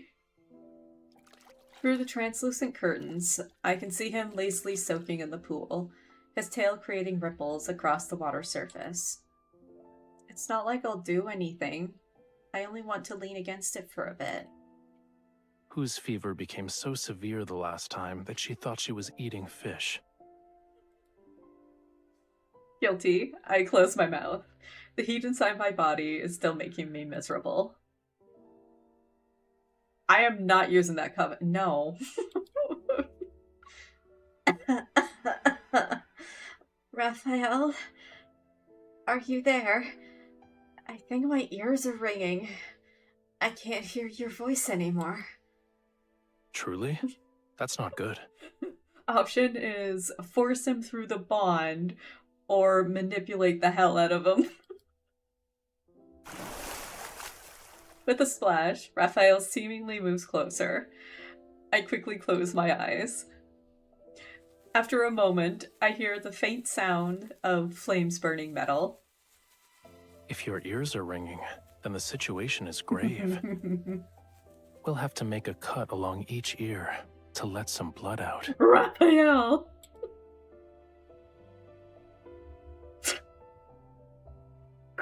Quickly sit up and grab the small knife that Raphael is holding over the candle's flame. Excuse me, sir. You're done with your jest? It's not a good habit to give up halfway. Don't go threatening to cut me. But in the end, he gives in. His tail is cool to the touch as I rest my head on it, and I meet his lowered gaze.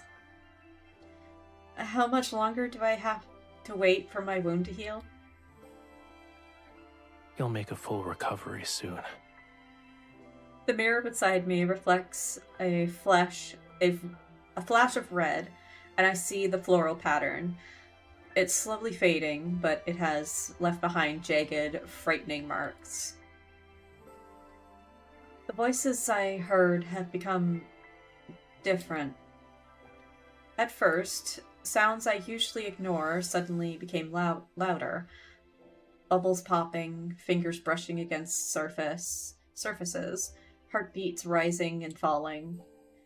Then the sound of churning seawater becomes increasingly clear in my ears. Even though the temple is far away from the beach, I can still hear the movements of the tide. Why are you so concerned about this injury? It will make you more like a Lemurian. Your senses become heightened, so you'll be able to hear the call of the most distant oceans and see extraordinarily vibrant colors. Huh.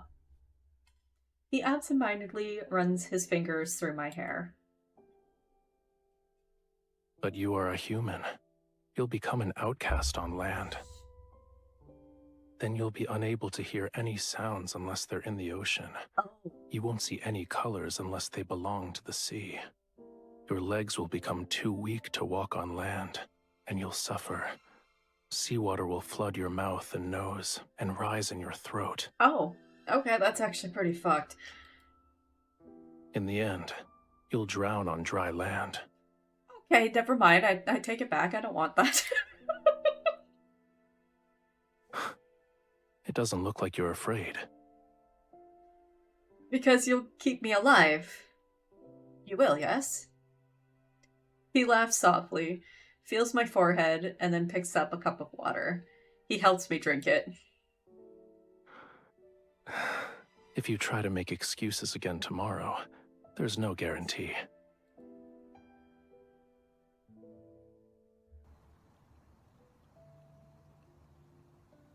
As I slowly recover, Romirro's short summer arrives. The scent of flowers, which had been absent, permeates the wind. In which I'm wondering, is that like the Lemurian experience when they are on land in a way? Maybe to not that extent where they're gonna be like drowning on land, but like maybe in terms of like sounds and sight. From what I recall, sometimes like there's like a thing of Raphael sometimes going temporarily blind. At night, I climb up to the roof of the temple and look at the port. The people are setting up tall platforms for bonfires. Perhaps they're preparing for the sea's greatest festival once again, centuries later, to express their reverence for the sea god. It was once Romirro's grandest festival. People would thank the sea god and pray for his blessings and protection. I already know that Raphael has no interest in a frivolous festival. Yeah, I don't know what memory it's in. I don't even know if I have the memory, but it's something I've heard. You're still injured. I know. So I didn't leave the temple. I pat the spot beside me and invite him to sit down. Then I return my attention to the conch shell in my hand. It sounds terrible. Okay.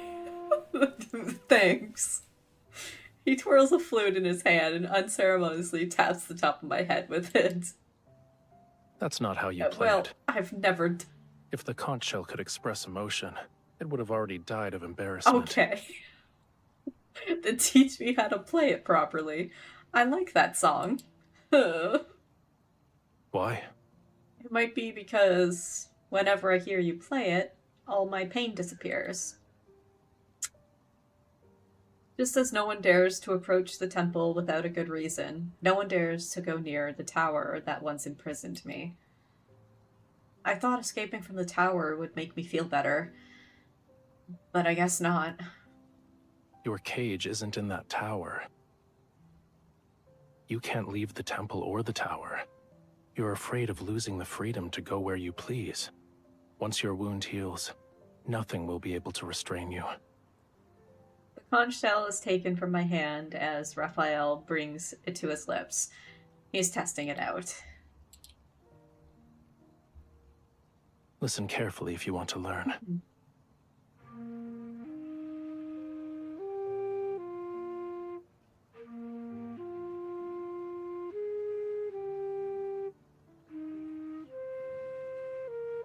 The melodious tune rises, and it mingles with the evening breeze and moonlight before floating away. Oh, don't stop.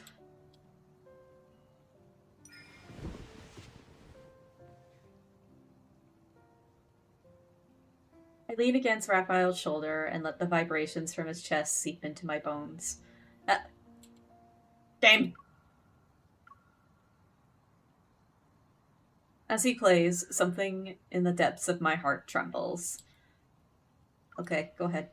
This island, this entire region, shouldn't be unconquerable obstacles in your search for freedom. No matter how many identities Romirro's people bestow upon you, you aren't obligated to fulfill them. You need to be willing to accept those roles. One of those identities is Bride of the Sea God.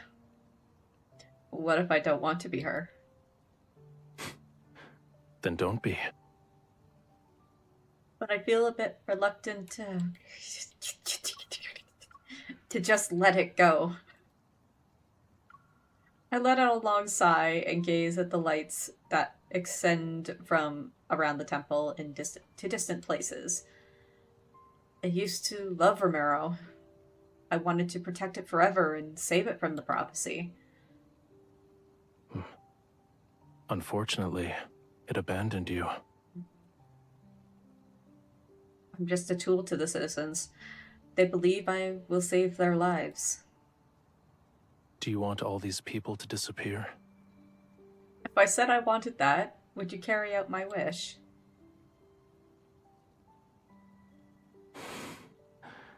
If it would make you fall in love with me.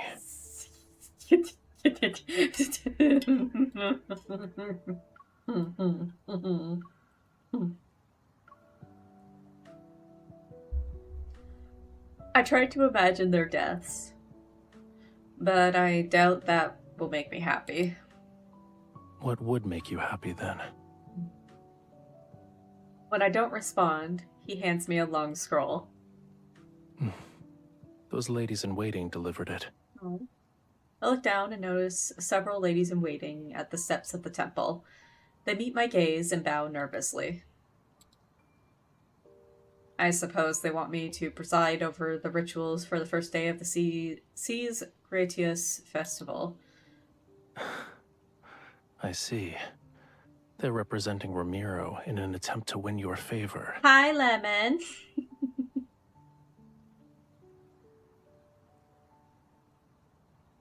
When the time comes, you'll have to confront many of the people who abandoned you. With apparent playfulness in his eyes, he brushes aside a strand of my hair that the wind had blown across my face. How will you respond? What would you do? If it were me... His fingertips move down and rests over my trembling heart. I'd ask this heart about what could make it happy.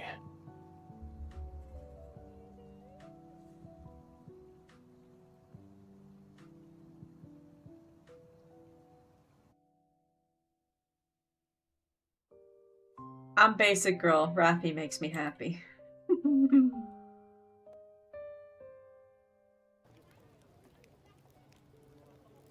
With the toss of a torch adorned with flowering vines and seashells into the bonfire, and the rise of dancing flames, the seas, I don't know if it's gratis or gratis or whatever, I don't know, this festival officially begins. I descend from the elevated platform by the shore, give the Summoneo staff to Very for safekeeping, and then remove the heavy crown from my head. Thank you, Your Highness. No need. In the end, I agreed to preside over the rituals for the Seas Festival. We'll go with that. The reason is simple. Because the sea god was forgotten and hated for centuries, I'm the only one who still knows how to perform the ceremony. Of course, this ritual respected the sea god's opinion. So many of the complicated, extravagant elements were eliminated.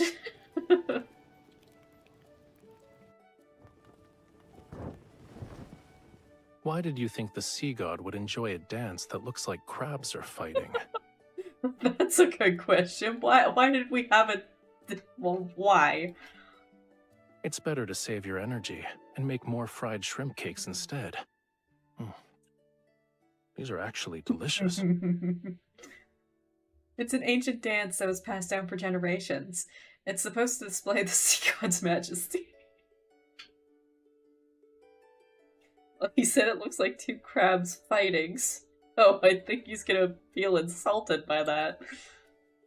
Actually, you have a point. It does look like crabs fighting.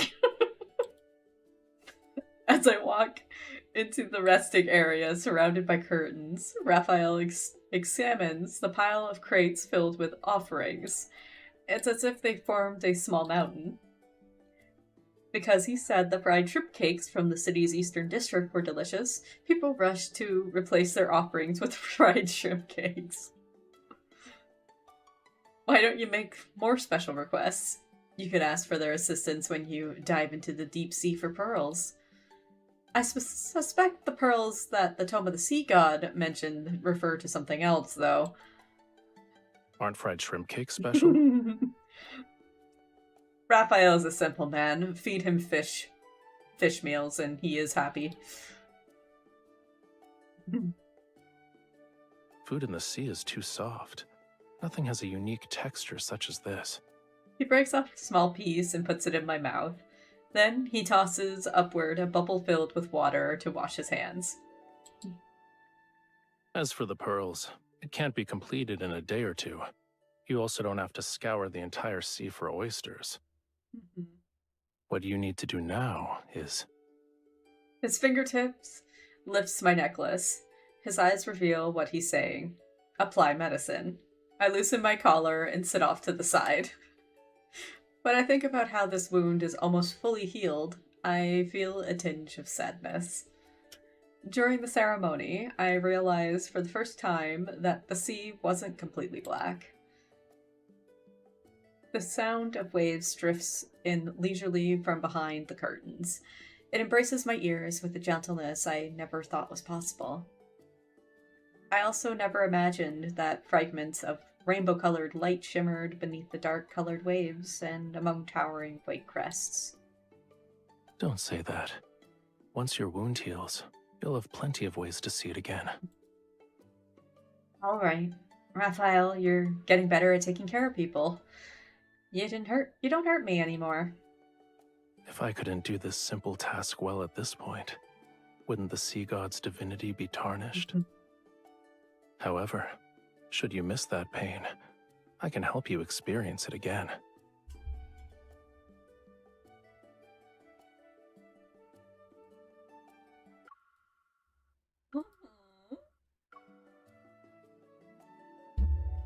I mean... Come on now, MC. Come on, MC. I got ideas. Your Highness, someone has brought a prayer flower basket. He is speaking much softer now. Your Highness. Oh, yeah, that's what she said. Barry, who just lifted the curtain to enter, pauses. Her gaze shifts from Raphael's hand to my shoulder. Then she speaks as if she didn't see anything. It's for you and the sea god. Of course. You can leave it here. Yes, Your Highness. Yeah, we're just partially undressed. That must have been awkward. After Barry leaves, I pull my clothes back up and silently glare at Raphael. I bet new rumors about us will be circling around the city tomorrow. Such as? It's hard to say. Perhaps they'll mention the sea god's bride in broad daylight doing... Oh wait, that's not right. The people shall speak of her doing this and that with the sea god in the dark hours of the night. What exactly is this and that? I don't understand. I wonder. The prayer flower basket floats into Raphael's hands. He lifts the red, blue, and silver ribbon. Then he fiddles with the seashells inside the basket. What does this basket of seashells represent? It's one of the traditions of the festival. Every household prepares flower baskets filled with seashells to exchange with others. The more beautiful the seashells, the more beautiful the blessings they represent. It's how one can convey well wishes to people. But why would anyone want to exchange seashells with me? I tuck that thought away and pretend to be interested as I take the flower basket. Yeah, I wonder who gave us the basket. It better not have been the frickin' Hawkern guy. I'll be dumping the frickin' basket over his head. Having changed into lighter clothes, Raphael and I walk along the central streets of the city toward the temple. The moonlight and stars cast a blue glow across the night sky. They're like seawater flowing along the horizon as they rise and fall with the clouds and mist. Try these crispy fish. They're delicious too. And crunchy. They're slightly bland. Is that so? Maybe the salty seawater has numbed your tongue. I told you multiple times already. I'm not always drinking seawater because I'm in the ocean. I drop a few coins, ignore the stall owner's somewhat bewildered gaze, and shove a bag of crispy fish into Raphael's hands. A decent number of people recognize us, but we tactfully ignore their gawking. When did they put up that statue over there? I saw craftsmen hammering away at it not too long ago. Oh. At the end of the path stands an exquisitely detailed, majestic statue of the sea god. He wields a trident as he stands above the white caps. 1, 2, 3. Your abdomen is well defined. They're putting a lot of effort into flattering you. Perchance a little too much. Hey now, we gotta draw attention to them abs. What do you mean? It's a faithful depiction. Of course he likes it. It's far more accurate compared to the previous sea god statues. The older ones were extremely imposing and masculine. Their beards were longer than their hair.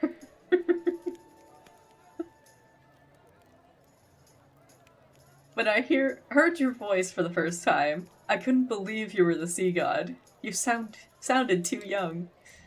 You're not wrong. You saw it yourself in the sea god's tomb. Those sea gods had flowing beards longer than their hair. I take a moment to recall the statues I saw there.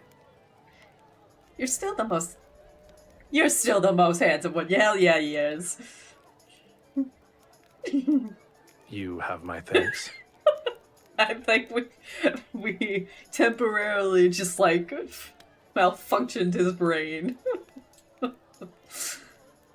He raises his hand slightly, and the seashells placed near the base of the statue shimmer with a crystalline light. It's akin to a silent response from a god. Seeing my questioning look, he smiles. I still believe humanity's faith is fragile. The slightest touch can shatter it. However, the meaning of festivals is equally important, whether they are here or where Whalefall City used to stand. Just for today, I can let them be happy for a bit. It's not difficult.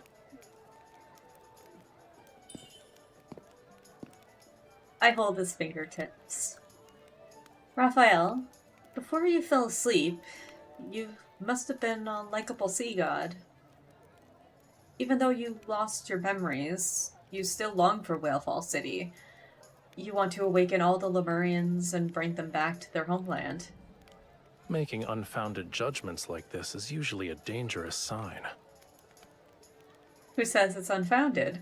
On a small scale, you dislike human worship, yet you still respond to their wishes. On a larger scale, you saved everyone during the lunar eclipse, despite the fact they hated and insulted you. And most importantly, I loved you once. It was enough to forge a covenant with you. At least that proves you're worthy of affection. You're worthy of being loved. You tell him, MC. You tell him.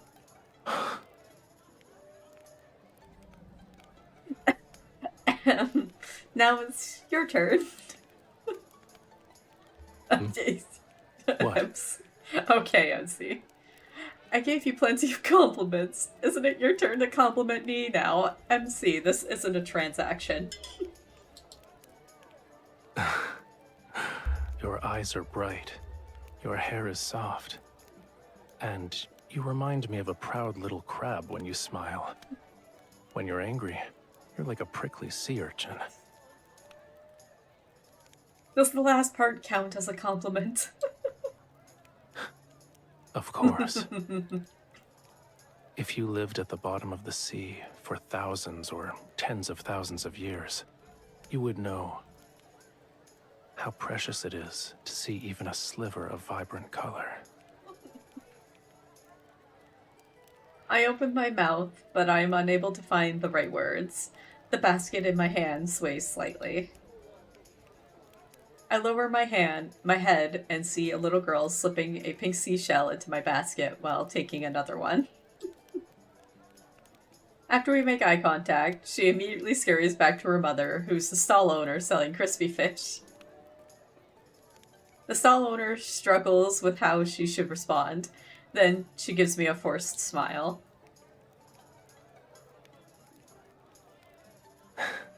See? The people here like you too. No, it said forced smile. We should have got Lemurian sea god with legs. Yes, there's got a tie. Not the same. Yeah. Got robbed of Silas's wings and his fangs. We got robbed of both of those. And yes, we didn't get the frickin' leg form of the sea god. That's so sad. That's not it. It's... Whether it's belated guilt, cautious appeasement, or even more complex emotions that are impossible to articulate, I can't say. I haven't done anything to deserve their affection. It's because you're you. His hand covers mine, and it moves past the tricolor ribbon on the basket, so his fingers can intertwine with mine. All endearing words suit you perfectly. You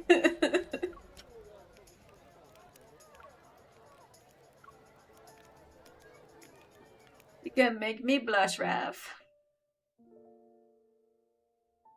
By the time we return to the temple, there are a few more colorful seashells in my basket. It's not a lot, however. I hang it by the windowsill, and I see Raphael is about to approach the pool. I quickly run over to stop him. Wait, there's still something we need to do. I take out the floral liqueur I had Very prepare and pour it into a silver chalice. We celebrated with everyone else. Now it's time for our private celebration.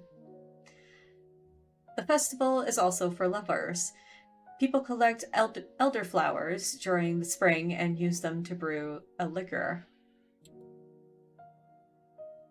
You're supposed to give it to your beloved on this day. Does this contain your entire Springs collection? I bought it. I was still locked up in the tower in spring. It's all right. I don't mind. Raphael picks up his glass and gently clinks it with mine. The floral liquor is sweet and pure. After drinking it in one go, I refilled both glasses. Now that it's just the two of us, is there anything you want to say to the sea god? To me? Huh? During the ceremony, your chants were filled with other people's words to the sea god. They were not your own. Don't you want to tell me something? Maybe I can make a wish come true. I think he already is. 50-50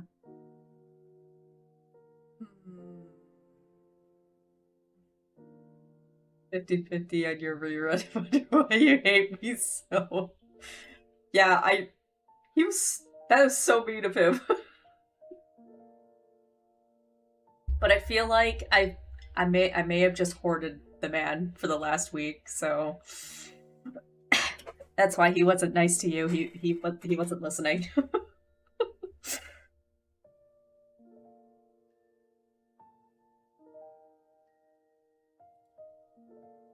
If I wish for you to not become the sea god, would it be weird? What makes you say that? Compared to the sea god, you might be in the future. I prefer Raphael. I don't want you to forget that name.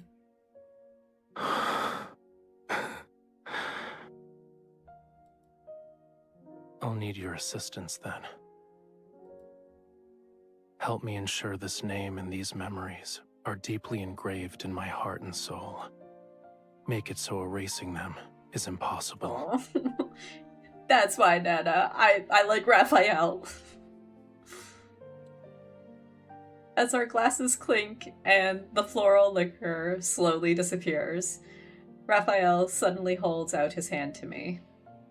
You told me that during the Seas Gratis Festival, Just gratis, okay. humans exchange seashells to give blessings to each other. I've already given you a seashell. Aww. Shouldn't you give me something He in did return? give us a seashell. I touch the seashell necklace around my neck. I rack my brain for what feels like ages, yet I can't think of anything that would be of equal value. I slip a pearl ring off my finger. I've worn this since I was a child. It's not the pearl that the Tome of the Sea God told you to find, but I'll give you a blessing that only belongs to this ring. May all your wishes come true. When that time comes, remember to take me to Whalefall City.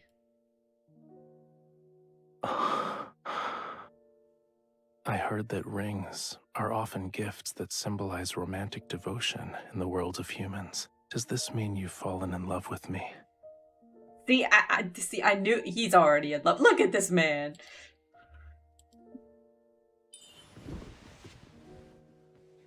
I contemplate his words for a moment before I lean forward and kiss the corner of his lips. What do you think? I think I need some more convincing proof. I mean, okay, whatever you want.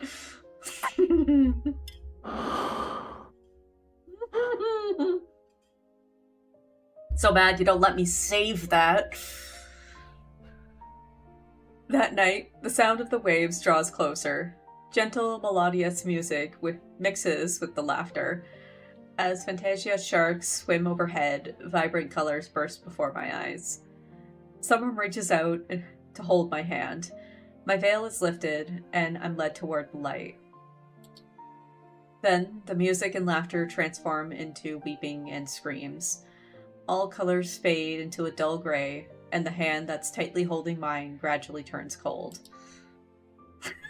Let me lower the TV volume real quick. Now, thankfully, it was just projected right into my eardrums. Seawater engulfs everything.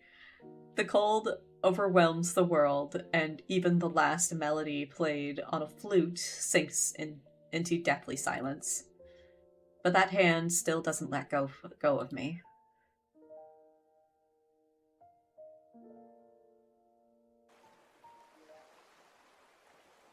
When the sun rises, come to the beach. I'll take you somewhere special. That's pretty. On the last day of the Sea Gratis Festival, I wake up and find a note Raphael left beside my pillow. Rosy daylight spreads across the horizon and paints the sky in distinctly warm colors, yet the wind carries an unusual chill. There's a smell. It's a repulsive, fishy stench. I swiftly draw my silver sword and block an attack that was aimed at my heart, yet something akin to sharp claws pierces my shoulder. It's like a coiled tentacle that's covered in thistle-like barbs. They dig deeper into my skin while I struggle. Yeah. Been a long time, bride of the sea god. This bitch. He's the one that left the note. So that's where you went, Hawkern. Still maintaining his sanctimonious facade, he emerges from the darkness. Behind him, several grotesque, elongated shadows extend outward. You were waiting for me. Your trap was too obvious. The toxin from the darbs seeps into my blood. My body becomes numb, but I doubt I'll die from it. Too bad. That sea god deceived you with a few empty words. You're still under his spell. No, we're not. Do you actually believe he'll save you? Yeah, and he's gonna throw that Triton right into your face. He'll only lead you to your death for his own selfish desires. Mm-mm. Our death will be of our own choosing. And he won't like that decision. His eyes gleam with malicious intent.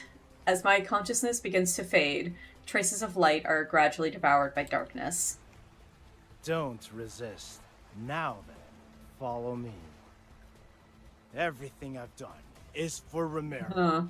I want to prevent it from following the same doomed path as the Muria. Ugh. Don't like this guy. Raphael! The pain in my shoulder wakes me. As I open my eyes, I find myself in a cage I know all too well. My hands and feet have been shackled. Of course, he put me back up in this damn tower.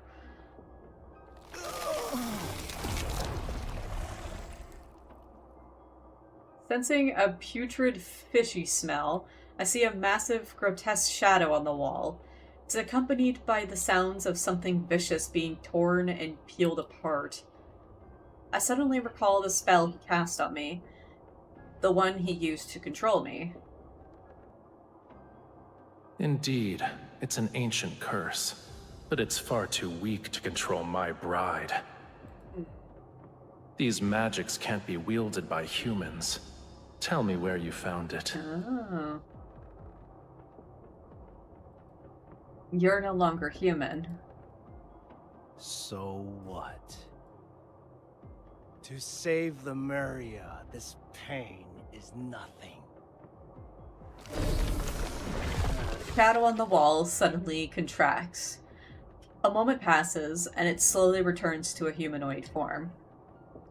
With so many sea monsters parasiting your body, aren't you afraid they'll eventually devour you? You'll be turned into a real monster. The human body is too fragile. It's incapable of helping me in my quest to revive Lemuria. I need a body powerful enough to let me live for thousands of years. But that sea god, he destroyed the body I had painstakingly crafted when he put me in that water prison. Oh, yeah. He forced me to devour more, and I turn into what you see now. Noticing the countless festering cracks and deformed joints on his hand, I feel nothing but shock and pity. Couldn't have said it better than myself, Alexei. Recalling his talk of Lemuria and the implications of his recent words, a theory forms in my mind. Are you a Lemurian? But you were born and raised in Romirro. Lemuria was destroyed tens of thousands of years. Lemuria was never destroyed. Okay.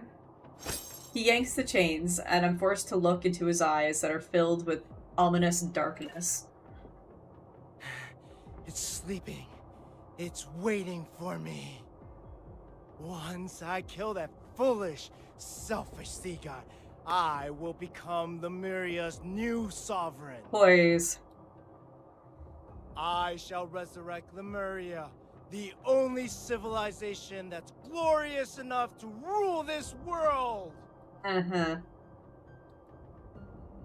He seems to have lost his mind with his obsessive delusions and hatred for Raphael.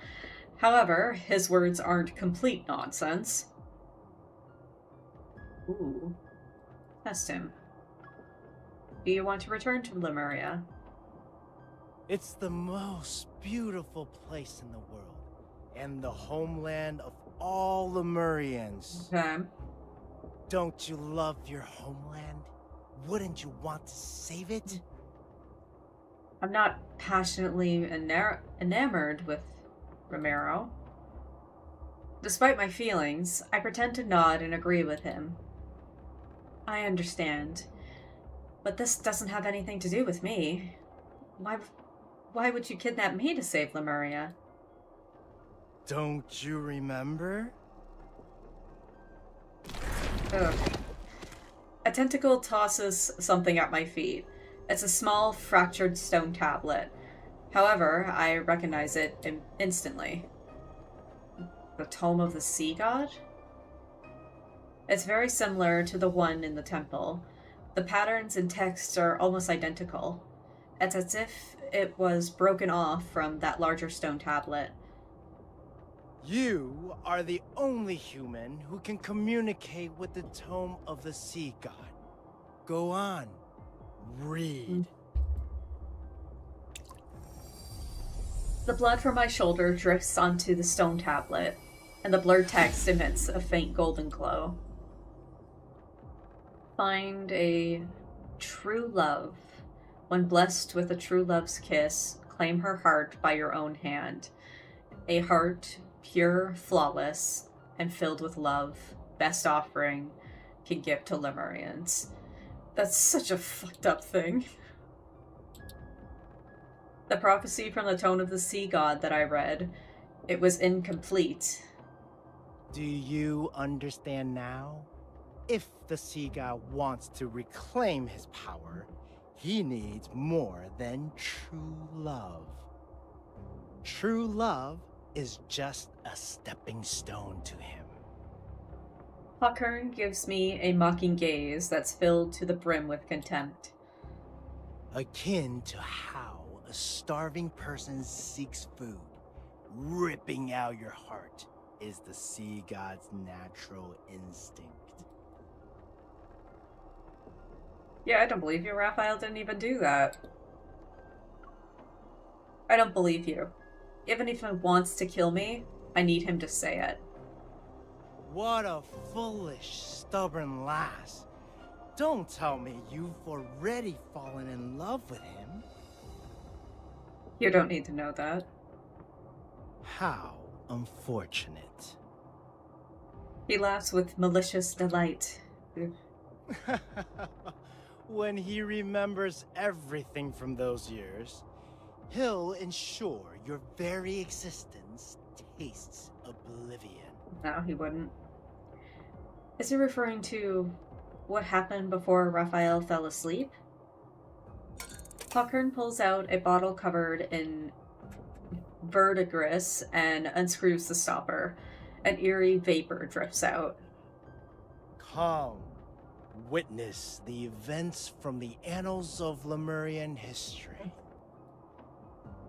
See how you and that sea god destroyed Lemuria. I hold my breath, but the eerie vapor seeps into my skin in an instant, invading every fiber of my being. Within moments, dormant memories awaken like magma, breaking through frozen earth. It burns every blood vessel and nerve in me. It hurts. Searing pain tears through my body. My mind is plunged into chaos, yet something gradually comes into focus. Are you willing to be my follower? Raphael.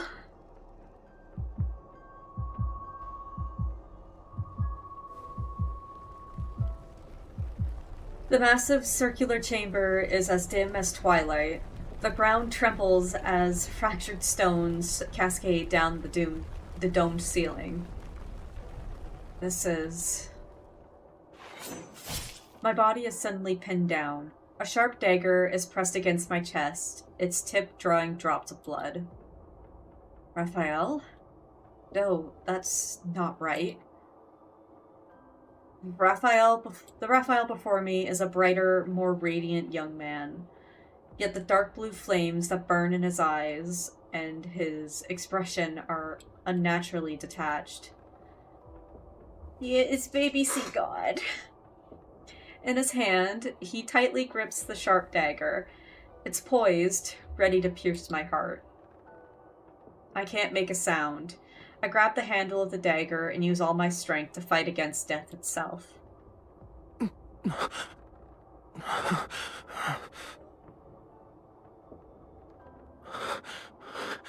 Run. But the detached hostility returns to his eyes as the blue and golden light radiates from his body. That's so horrible.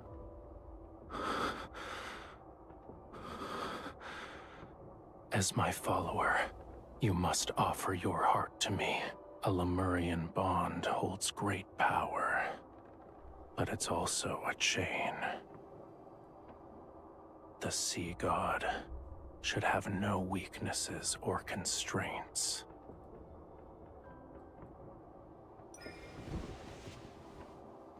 My struggle is futile.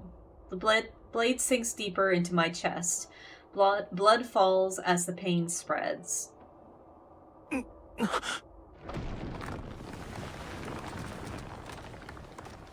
There's a loud crash, and the restraint on my body loosens. Raphael leans against the wall that's far away from me. Pain has contorted his face. Inside the stone niche burns a gentle yet feeble flame. It's also weak. It's so weak that a breeze could extinguish it. Stay away from me. Those dark blue and golden lights still surround him. However, the blue flames in his eyes have been extinguished, or rather, suppressed. You cannot stay here. Lemuria's flame requires the hearts of our followers to sustain it. This is wrong.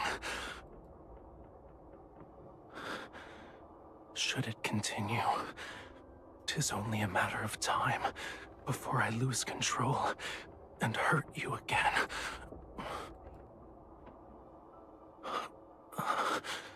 You must find a method that will allow it to burn forever.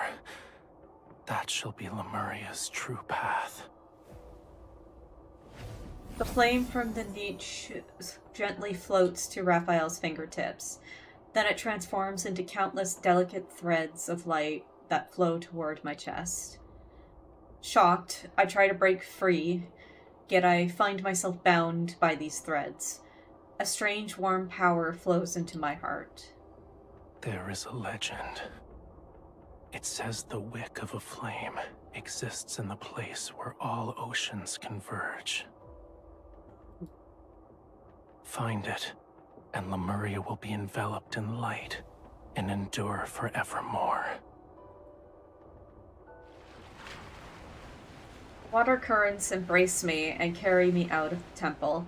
From a distance, Raphael gives me a gentle smile.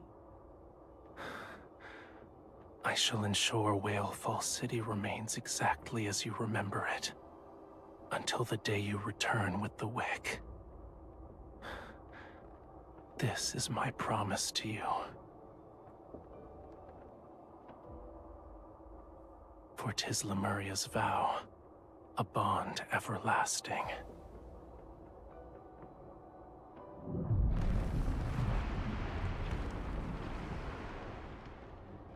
Despair and blood pervade the seawater as thunderous ruination buries all cries and screams. I desperately try to push away the darkness before my eyes, but it feels like my body is trapped in quicksand. The more I struggle, the more I suffocate. That human deceived you. She deceived all of Lemuria. Bastard. A human stole our flame! Lemuria will perish! Why did the sea god deceive us? Why didn't he protect Lemuria? The sea god has changed before we even realized it. Seawater drowns their despair, and yet I can't defend Raphael. It isn't Raphael's fault. It's because I didn't fulfill my promise to Raphael. There was no wick that existed in the place where all oceans converge, or at the end of the sea. Lemuria could never exist forever. Lemuria was a civilization that should have never existed. Destruction was its predetermined fate. The last god of the sea perishes. Along with Lemuria, they dissolve into the ocean. It's not a slumber, it's oblivion. He will disappear from this world. I will never be able to find him, see him, hear the songs he plays for me on the flute, or see his smile. My heart silently cries out, and it awakens the unwavering determination of my former self. I won't let Raphael die. I will save him. And the price that must be paid, it doesn't matter.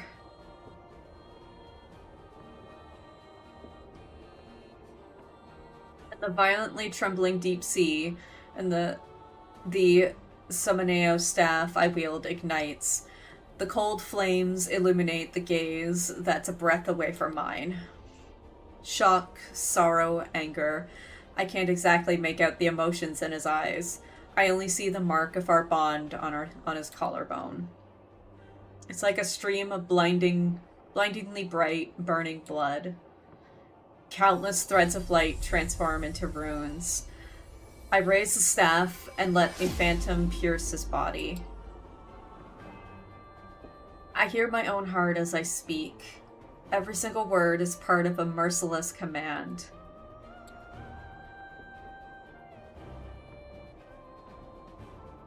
With the power of Lemuria's vow, Raphael, you shall be forever imprisoned here until Lemuria welcomes the opportunity for rebirth. Until the world reaches that moment when you can be awakened. His divine gaze, once clearer than seawater, transforms into a black tide. It freezes when he looks at me. You betrayed me.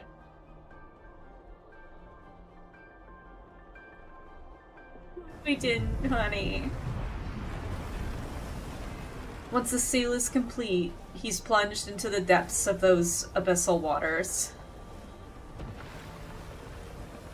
I hear a deafening sound as if the entire ocean is being split apart. Boundless black waves surge from all directions. His dissipating figure becomes rain that falls upward.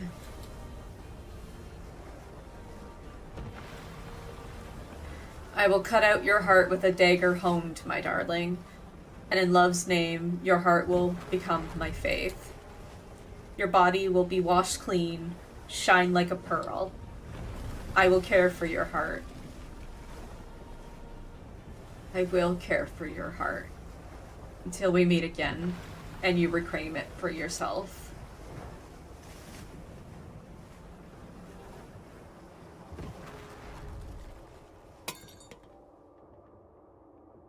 Poor MC Raphael. The last wisp of smoke dissipates, and the bottle clatters to the ground. The tide of memories recedes as my consciousness returns to the cold, gloomy tower. Do you remember now? You stole the flame and sealed away the sea god, and he trusted you so easily. We didn't steal it. You are the ones responsible for Lemuria's destruction. My mind is still reeling from the impact of those memories as I lift my head. My gaze focuses on the former Castellan. Then it shifts to the silent the silent figure standing in the shadows behind him. Okay, who's standing there? Rafayel. I don't know when he arrived. However, his cold gaze has told me everything. He saw my memories as well. Huckern continues his endless monologue, but I can only hear chaotic noise. I stare blankly at the figure before me. Our gazes lock, and we freeze under the moonlight.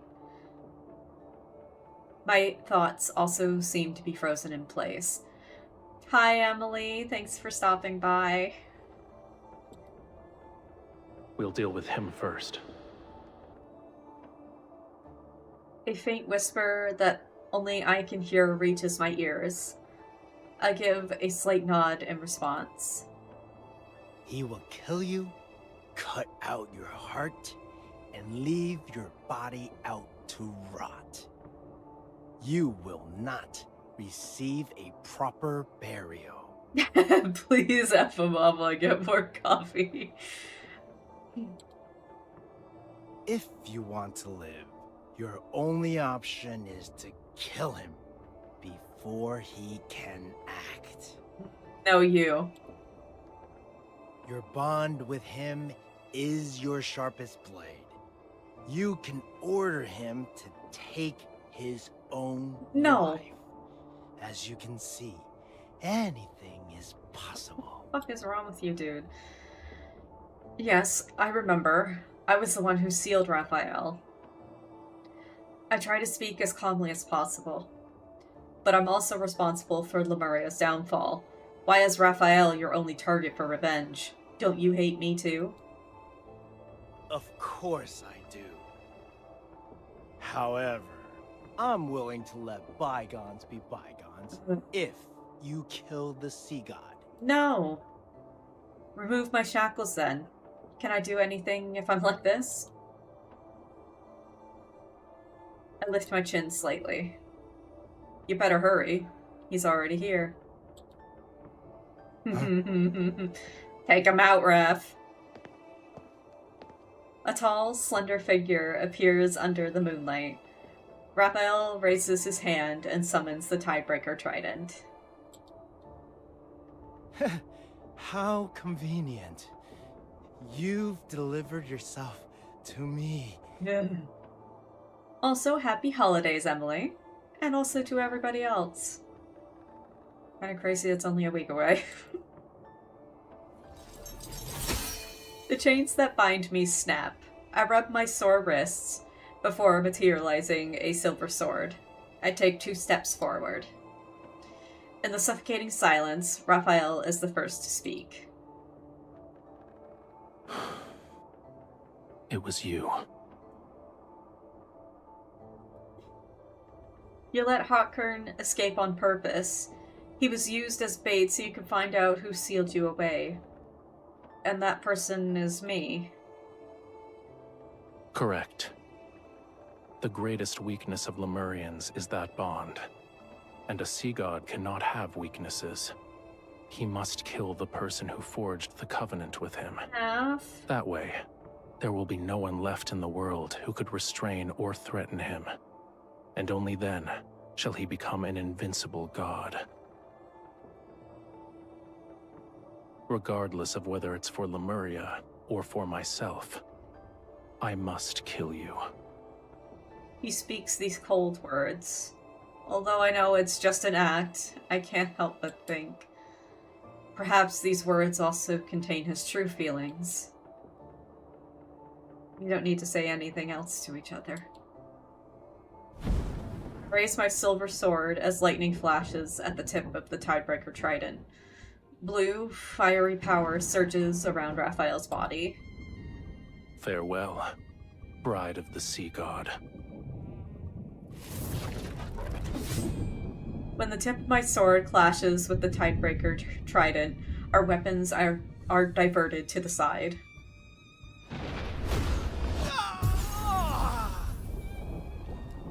Bye! As the light fades, Hawkern's eyes are filled with terror, yet he cannot move. His body shatters amidst flying sparks.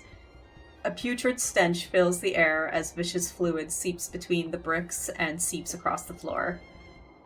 Don't taint Lemuria's glory with your disgusting ambitions. Agreed. A good moment to come back to. Yeah, welcome back. We killed this slimy a man who lost bastard. Himself to madness has no right to save Whalefall City. Hawkern's eyes bulge with fury as guttural sounds escape his throat. Then he crumbles and turns to ash.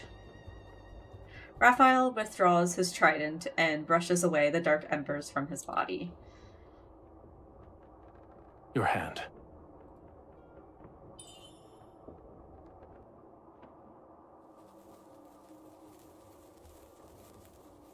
A small flame dances from his fingertips and travels up my forearm.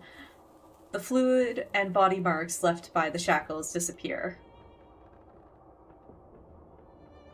You are afraid of me. What's wrong? Did you think I would actually kill you? I'm not afraid of you, I'm the one who sealed you away. And I'm also the key that will allow you to reclaim your power. You have every reason to kill me. If I asked you to, would you willingly offer me your heart? What we vowed. I want you to answer honestly. This heart has always belonged to you, and I promised it to you before. So yes, I'm willing to return it to you. Then why are you crying? I blink and realize tears are threatening to fall from my eyes. Is this game an episode game? It's a visual novel Otome game. They sometimes give you some little options that vary some lines of dialogue, but for the most part the stories are linear.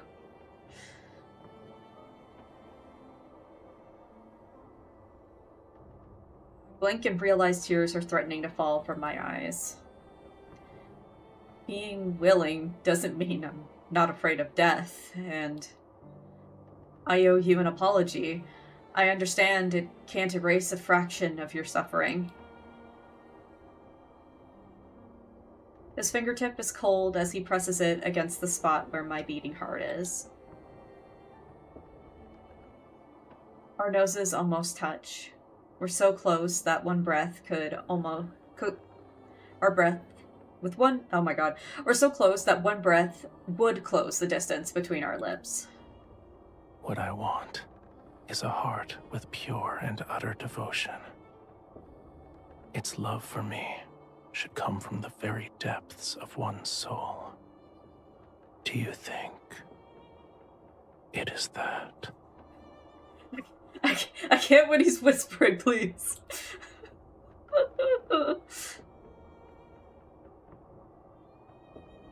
Comments with, oh. Imagine you have to buy comments with real money. Ooh. No, you don't have to buy comments with real money, but, the story I am playing, you highly likely had to spend money to get it. Unless you didn't pull on anything for a while, or if you got lucky.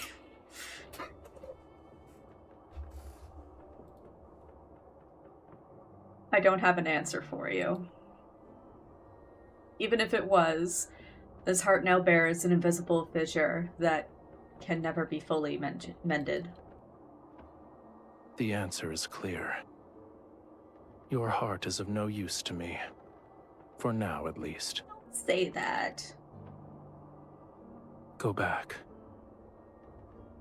Your injuries haven't fully healed yet. You should get some rest. All right.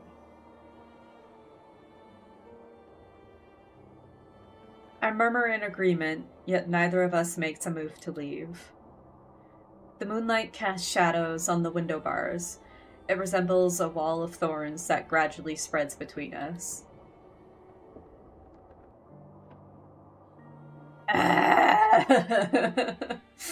Oh, yeah. Only got 2 more chapters. Oh, no. I hate to do it, but I just need to step away for just a second. I will be right back.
Okay, I'm back.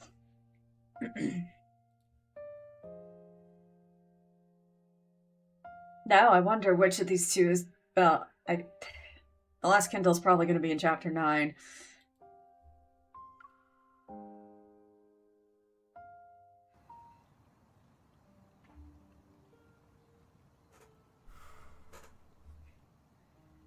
The path from the tower to the temple isn't long. However, it feels as if we've been walking for an eternity. After that day, we continue as if nothing had changed, yet everything is different. We no longer watch the faint light on the horizon in the morning, nor do we light all the candles in the temple on cold nights. The images from that vision are like an inescapable thorn. It had pierced me and Raphael.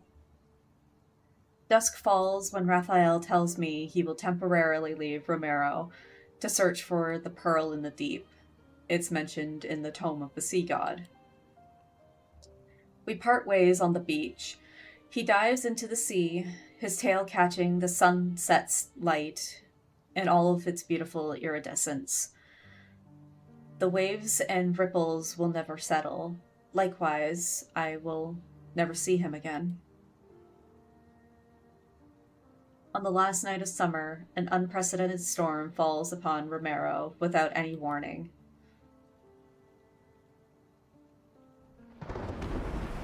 That's not good. The water has risen past an average person's waist. With the rain, they rapidly engulf every building, shop, and slope. I watch from the top of the temple. Beyond the rain lies a hazy black ring surrounding everything. The seawater surges and churns. I only gave out the order to reinforce the embankments and clear the waterways. Unfortunately, when faced with this kind of storm, it's futile. Another building collapses. The rising waters carry the rubble and people screams in all directions. Someone bobs up and down in its current. The black water carries them toward me. Oh. Help me! Someone! I recognize her. She's one of the ladies-in-waiting who served me in the temple. Help! Countless images flash through my mind. They overlap and intertwine.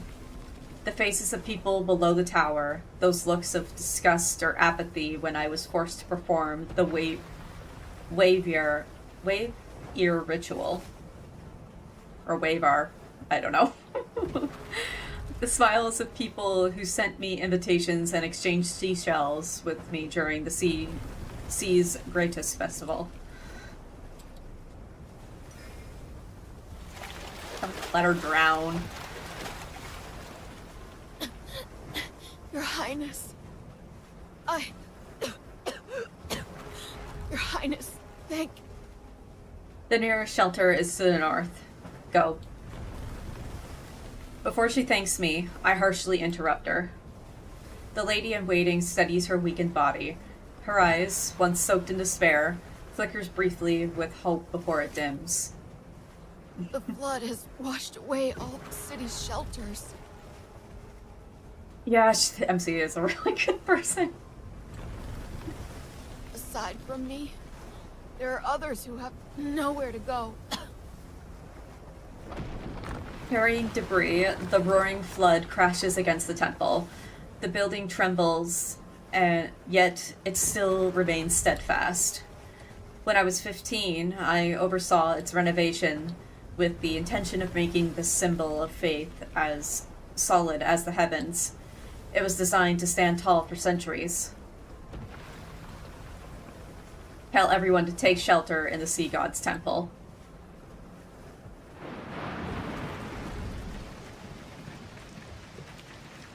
Your Highness, we did a search and brought the people we found to the temple. People who escape the storm are put into small groups in the main hall. They anxiously watch as I stand next to the statue of the sea god. I look outside. The rainfall wraps around Romirro like a sheet of rough gauze. It covers everything in a deathly white as far as I can see. Turning back, I instruct Veri to distribute all the food supplies in the temple.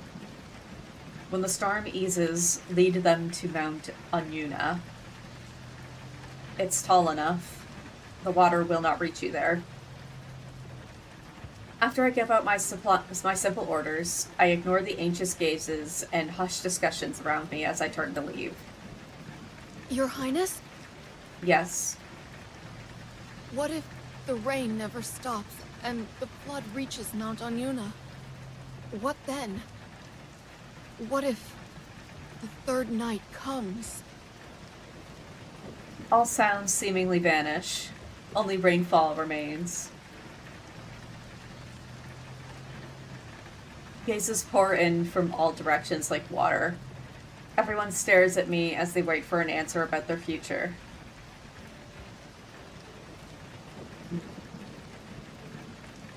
I mean, try to keep them as calm as possible, I guess. That day will never come. The third night hasn't arrived yet, and the rain will stop. Many people turn their heads to look outside. They're searching for the bright moon that hangs in the sky. The tense uneasiness in the temple has disappeared to some extent. As for how long this rain will last, that remains to be seen. Perhaps what they need isn't a direct answer, but words that can serve as a pillar of support. Suppressing the many uncertainties in my heart, I look at the misty blackness beyond the rain. My promise with Rafayel isn't valid anymore, huh? If only this heart truly fell in love with him, then he'd prevent the sea from swallowing Romirro and allowing me to live. Back when I decided to fall in love, neither of us anticipated what today would bring. I hope the sea he's in has pleasant skies. My heart aches again as I grasp the necklace he gave me. But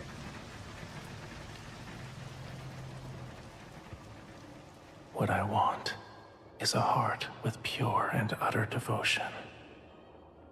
Its love for me should come from the very depths of one's soul. Do you think it is that? I think so.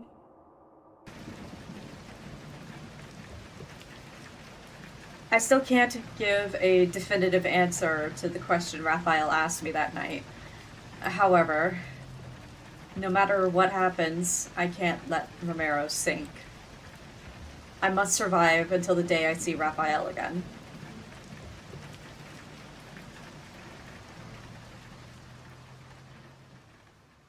Several days later, the torrential rain finally stops while everyone sleeps. The howling winds subside to some extent.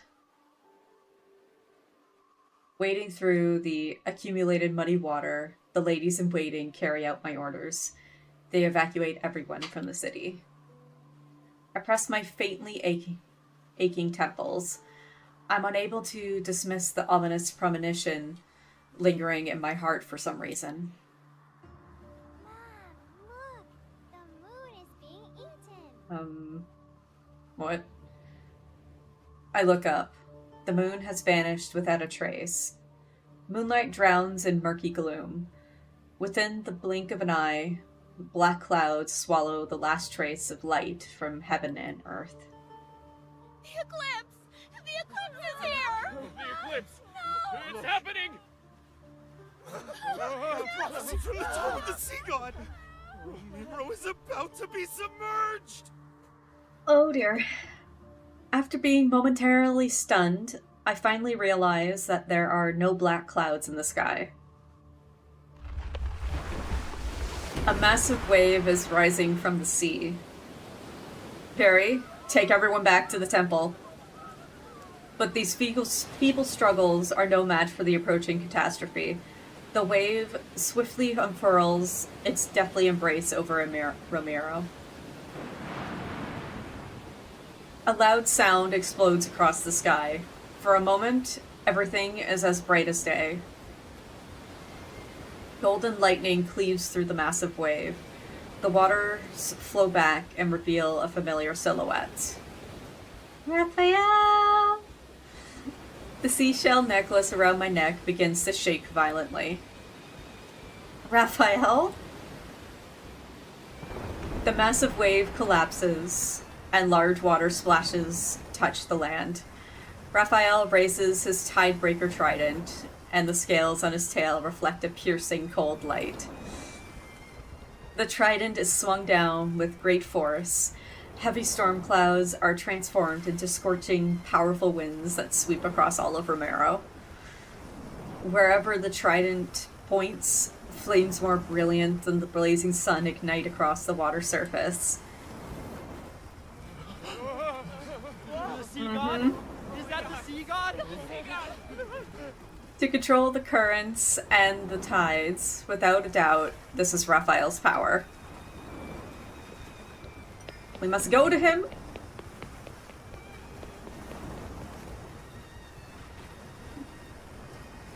Like mountains, the towering waves are stacked on top of one another. They spiral upwards under the force of wind and fire to form columns of water that pierce the sea like spears. The violent ocean is suppressed by the sea god's ferocious power. Fire clashes against the sea water that has rushed into Romirro, and the sea is forced to retreat.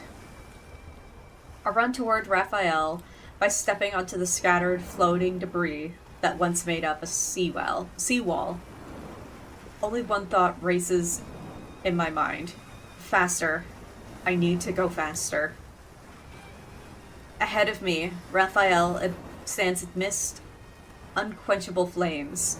His long hair is disheveled by the wind. Rafayel! Water and fire illuminate Rafayel's eyes as he looks at me. A divine power surges in his gaze. It's as fierce as the turbulent currents surrounding him. Not even a trace of my image is reflected in his eyes. You shouldn't have come here. Return to the shore if you don't want to be reduced to cinders. Ooh. Nope. Going straight to you. I swing my sword to create a gust. It cleaves the flames, and I leap through the opening to reach Rafayel. Ignoring his trident that's positioned as a barrier before me, I grabbed his rigid arm and forcibly intertwined our fingers. This is exactly where I should be. Death will greet those who attempt to wield a sea god's power with a human body. But I'm the one who has a bond with a sea god. I won't die that easily.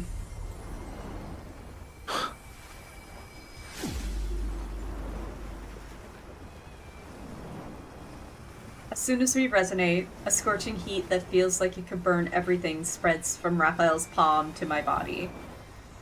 Divine power surges.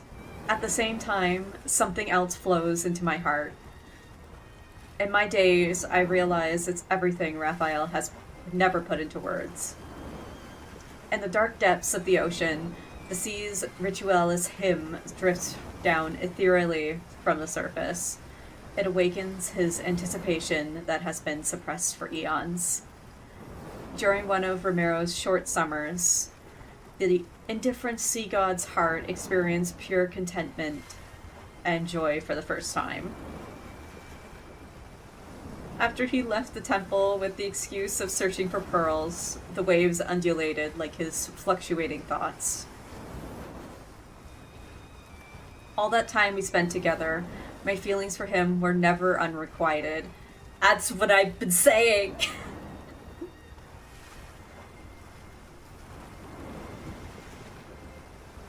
He stopped you the whole time, girl! He knows who you are. Raphael sports my waist as he hugs me from behind. His embrace is scorching hot. Feel it. Now wield it as if it were your own. Divine power collides with my nerves. My blood boils as my eyes become the same colors as Raphael's. Power representing heaven and earth advances from our fingers. The last wave that threatens Romirro is intercepted by fierce flames. Suddenly, the waves freeze just as they're about to surge forward with a howl. A beam of sunlight breaks through the thick clouds and shines upon me and Raphael. Immediately, the waves fall as if weightless. They shed their ferocity and gently push toward the shore. My heart beats like a drum, and it's quickly drowned by the jubilant, distant cheers of relief from those who narrowly escaped disaster. The tide has receded. Aren't you going to let go of my hand? Oh. Oh no, he's hurt! I turn my head. The burning divine power in Raphael's eyes slowly fades, and they return to what I'm familiar with. No, I tighten my grip on his hand. What will you do if I don't let go?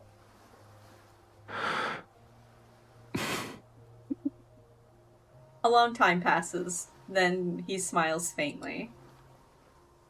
Keep holding it. Okay. Neither of us will let go first. Oh no! No. Oh no.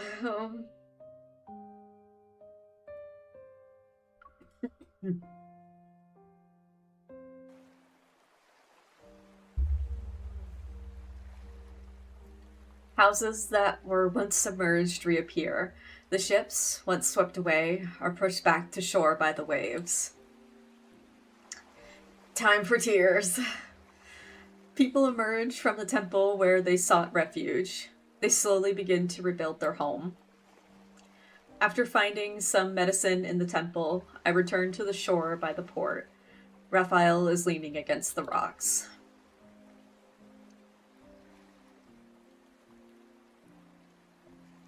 His eyes are closed, and the dim daylight covers his body. His complexion looks paler than it actually is. He's asleep. He deserves to rest. Let him. I dip my finger into the ointment made from gold feather algae. Then I gently apply it to the wounds on his arm. We were touching his neck, not his arm, girl. Although he appears alright at first glance, I soon notice several barely perceptible wounds on his body. Barely? I can see them immediately. Not barely there. Be gentle. It hurts. I'm sorry. Girl, you called me fragile, but the sea god's body isn't that sturdy. Be gentle.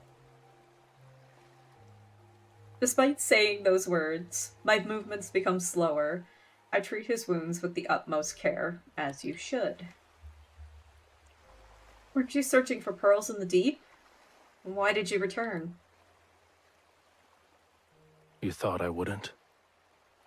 I thought you'd be upset for a longer period of time. I'm not upset. However, that doesn't mean I didn't care.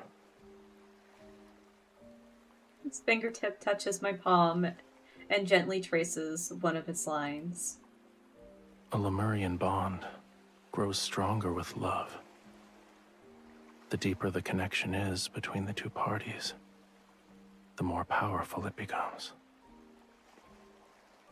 Back then, our bond was so powerful that you were able to seal me away for thousands, no, tens of thousands of years. Only a love with such pure and utter devotion is capable of doing that.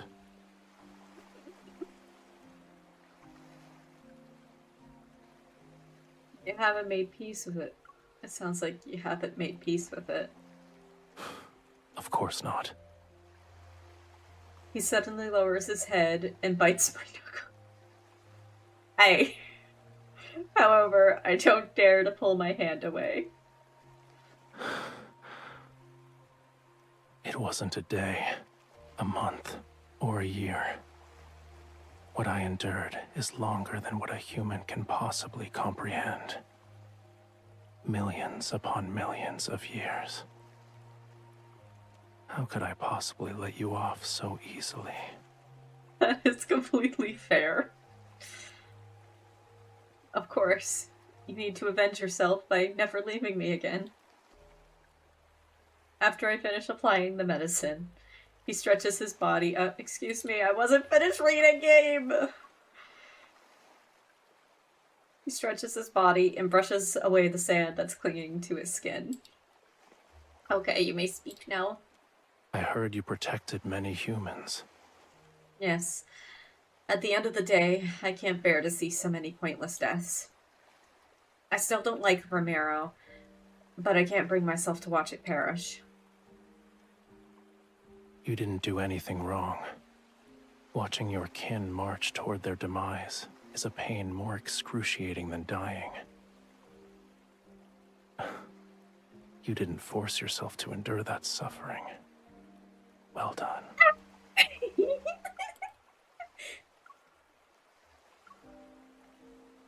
Immediately, his tone shifts as he puts on a serious expression.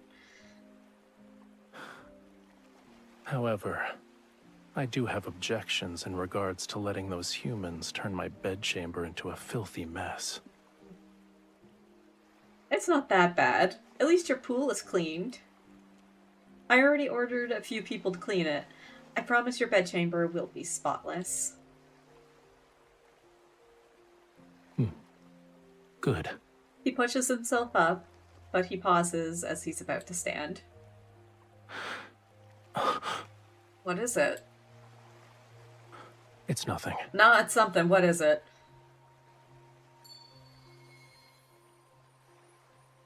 The hell is that? Surging waves wash over the reef.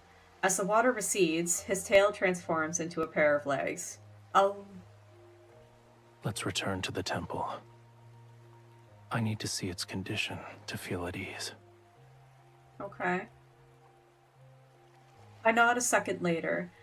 Then I notice a small crack in the necklace's seashell. I don't like that. After that day, Romirro gradually returns to its former state. There are no more sudden high tides and no more unexpected storms.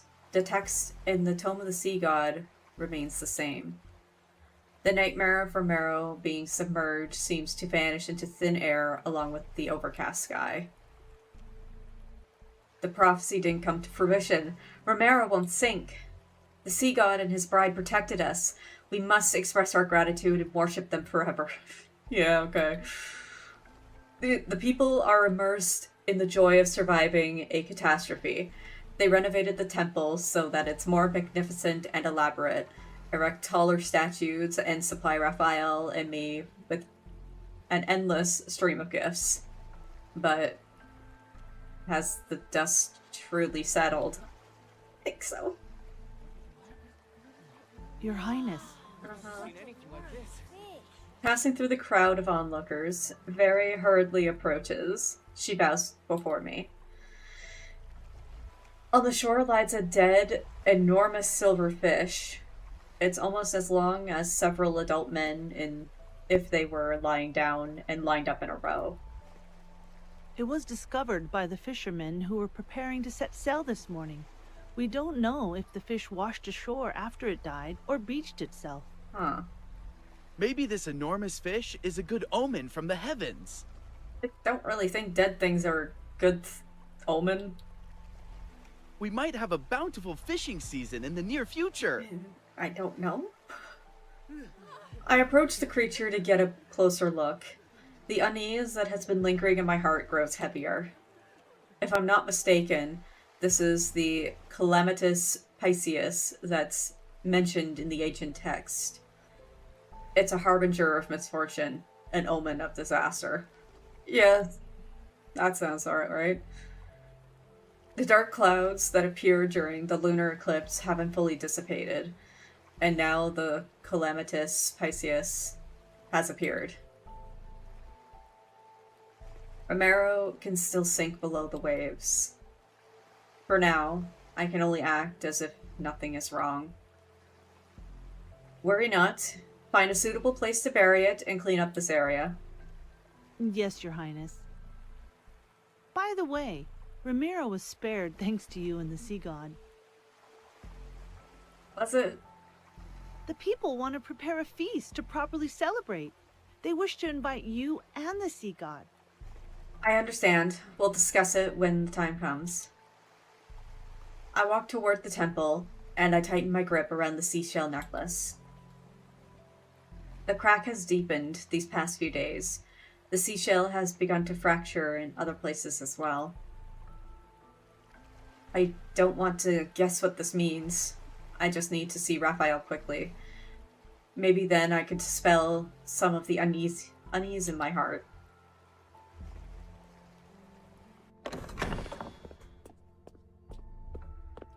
Raphael, I need to ask you.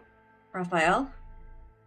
Stopping the storm that night consumed too much of Raphael's power. He has been staying in the temple to rest. Yeah, probably not the best time for... No, it is not feast time. Yet right now, I sense something is off. I don't hear the sound of flowing water by the pool. When I left, he was still dozing by the water's edge. I rushed to the pool only to find that the springs have dried up. The water resembles an inky black void. Worried that something happened to him, I dive into the water. The black water is unbearably cold. Game. Now is not the time, please. Grit my teeth and dive deeper. I soon spot Raphael's figure. He appears to be unconscious as he sinks into this nothingness. Raphael!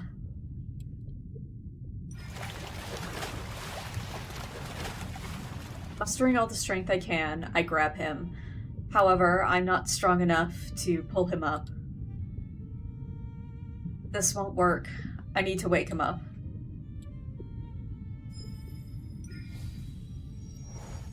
I steady my breathing while I press my hand against his chest. I try to resonate so I can awaken some of his power. Yet time passes. there's still no response. His power is like a dried up spring. With most of it gone, it cannot respond to my resonance or voice. Why is it like this? After the initial shock, I'm momentarily at a loss. Then I notice the turning currents rushing into the deep. A bold idea appears before me. There's a location that's closely connected to the sea god. I hold the unconscious Raphael tightly against me and swim in the direction of the current.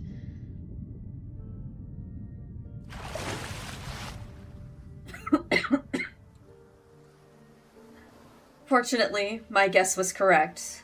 The pool's current is connected to the sea itself, which allowed me to successfully get Raphael out of the temple. I prop Raphael against the reef. Recalling how he summoned the Fantasia shark, I make the same gesture he did and bring my hands to my lips. I whistle. After many clumsy attempts, I finally succeed. A skeletal Fantasia shark appears in the distance at the far end of the sea. It swims to my side and uses its rigid, bony snout to give a friendly nudge to my hand. Can you take Raphael and me to the sea god's tomb again? It doesn't seem to understand what I'm saying, so I repeat myself several times. Finally, it extends its fin bone and gestures for Raphael and me to climb onto its back. Thank you. After I study Raphael on its back, the Fantasia shark turns around and transports us to the ocean's depths.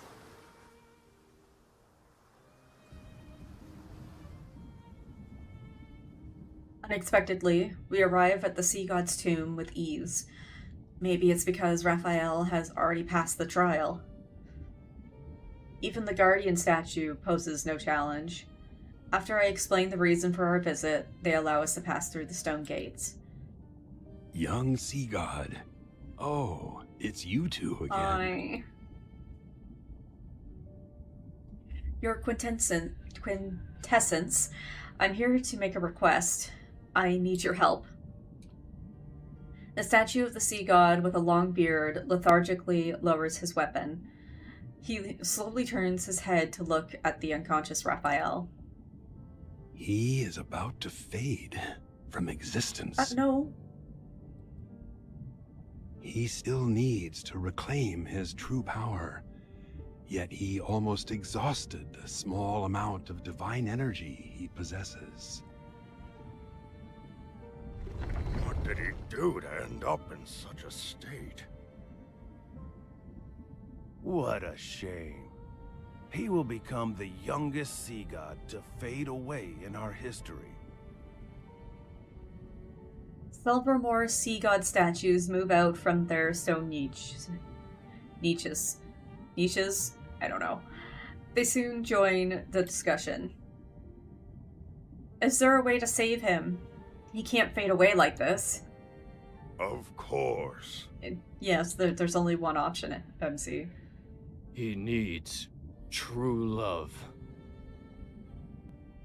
He needs a heart that loves him unconditionally. When he obtains the power to protect Lemuria, and the ocean recognizes his ascension to godhood, he will live for a long, long time. An almost immortal life. This is the only way to save him. A heart that loves him unconditionally. I recall the hidden prophecy from the Tome of the Sea God. A heart that's filled with love is the best offering for a Lemurian. Can my heart save him? The sea gods speak in hushed tones. Then the statue of the sea god with a long beard extends his hand toward me. Are you willing to try? Of course. It will hurt. Bear with me for a moment. The ancient sea god clenches his fist, and a sharp pain shoots through my heart. As he guides the process, several threads of gentle light are drawn out. Strand by strand, they float into Raphael's chest. Enduring the lingering pain, I place my hand over him and try to resonate again. There's a response. Your pure heart and the devotion from your love is enough. However, you will dissipate into sea foam once you give up this heart. That decision is yours to make.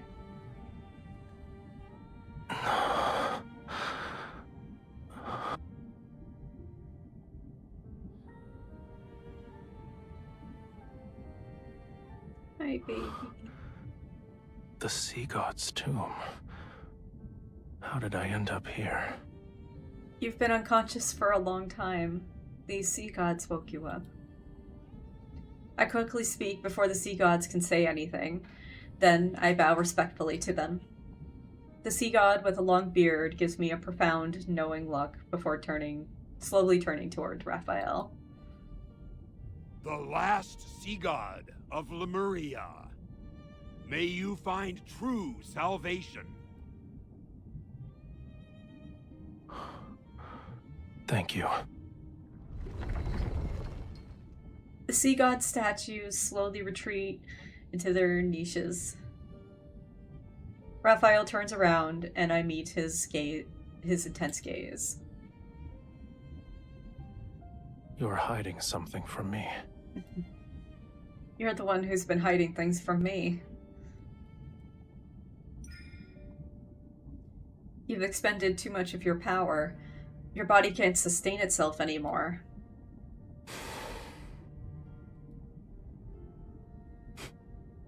Are you underestimating me? Defying a prophecy from the Tome of the Sea God did take a considerable toll on me. But I'll recover in a century, give or take. The prophecy hasn't changed, though. Romirro will still be submerged, yes?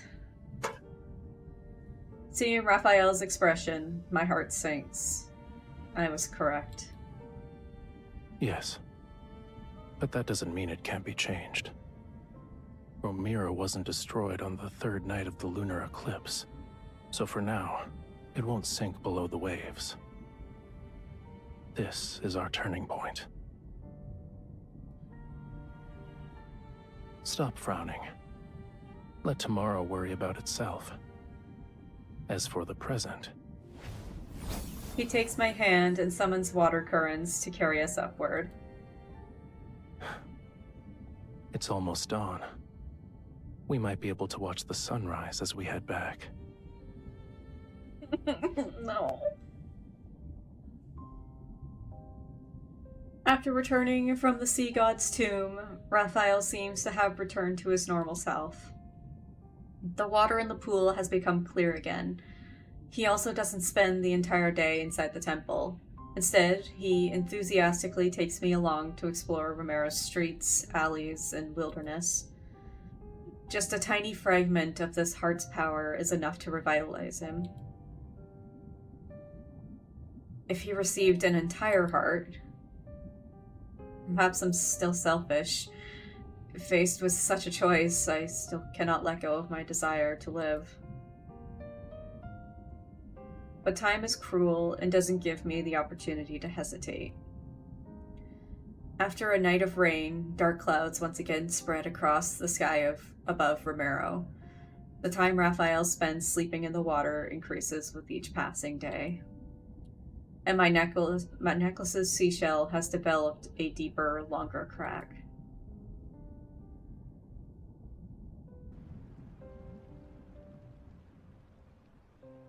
Raphael, the sky has cleared. Maybe we should go to the foot of Mount Anyuna. The rest of my words are stuck in my throat. A large section of Raphael's tail that's immersed in the water has turned a dull gray white. You're overthinking it. Humans have all sorts of hair colors. Why can't my tail change color? That's not why it's changing color. So, what were you saying about the foot of Mount Anyuna? I was just wondering if you'd like to go out for a walk. He pauses, and his tail sways gently beneath the water surface. I'm not in the mood. You can't turn your tail into a pair of legs anymore. Your imagination is getting wilder by the day.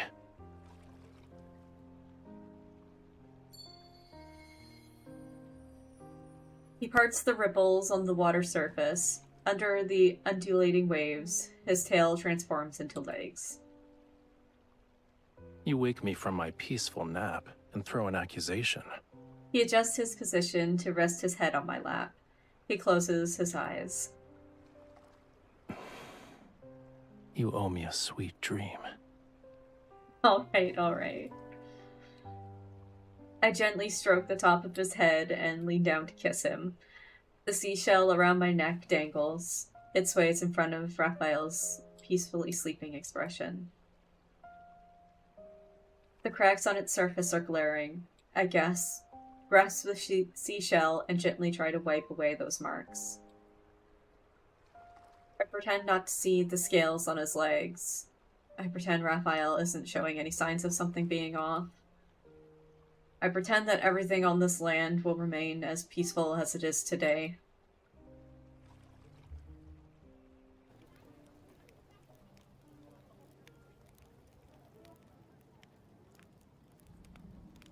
Bouquets, lanterns, music. The plaza in the port is immersed in the sounds of celebration. It's like a grand farewell ceremony to disaster. Raphael stands far away from the humans. He watches the figure who's in the center of the crowd. She seems somewhat uncomfortable with all the amount of enthusiasm. Slowly, the corners of her mouth curl. A slight smile appears on her face. He recalls those long stretches of time at the bottom of the silent ocean. The only sound he heard was the faint rattling of chains. With his eyes closed, he would construct an illusory world in his mind. He would imagine the splendor and wonder of Whale Falls City, the place that had been long forgotten. Then, a different voice broke into his world one day. Stupid tome of the sea god. You're worthless in every sense of the word. If you're actually useful, you would have revealed the sea god's location. What gives you the right to only disclose the whereabouts of the bride of the sea god? It was a disconcerting voice. It could be considered too loud to a certain extent. Yet it was like the sun that occasionally appeared above the sea. He realized it was impossible to dislike. Using what little strength he had, he spoke to her for the first time. Perhaps their ending was already predetermined from that moment. The sea god must kill his bride. To truly ascend to godhood, he must destroy their bond. He refused his fate before, but now he doesn't want to accept this either. We might have to actually bid each other farewell. He recalls the moment when she first spoke his name. With fingertips stained in their blood, he traced his name into the palm of her hand, one letter at a time. Even so, he couldn't intertwine his fate with hers along the lines of her palm. In this way, they were spared from separation.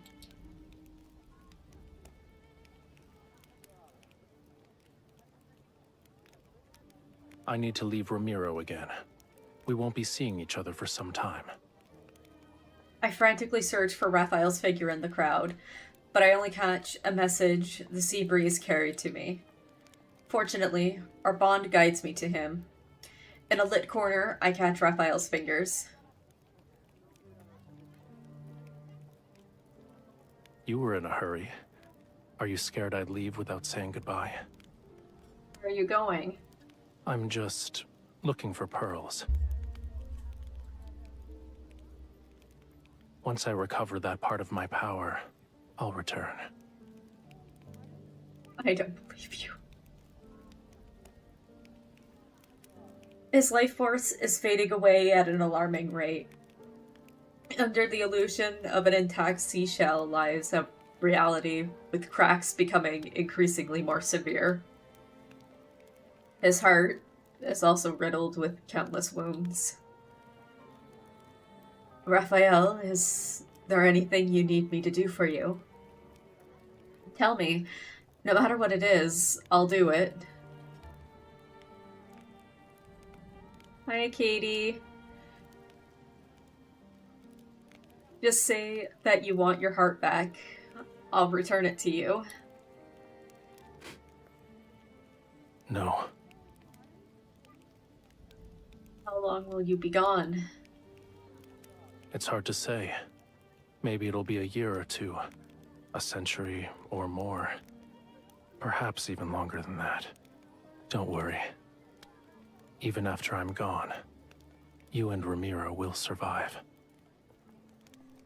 This is a god's promise to you. What is he planning to do?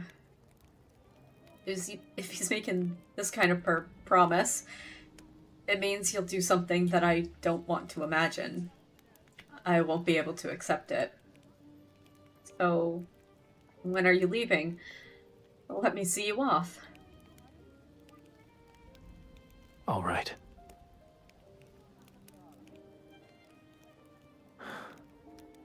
I'll wait for you at sea. My fingernails dig into my palm. The hesitation that swirled in my heart has finally crystallized into resolve. I will fulfill the promise I once made.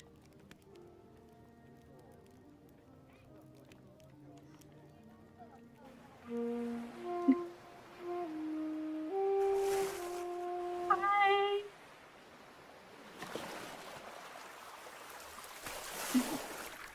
It's a simple melody, yet you still haven't learned it properly.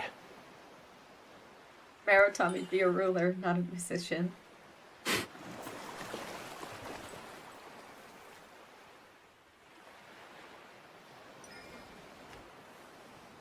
Listen carefully. This is the last time I'll teach you.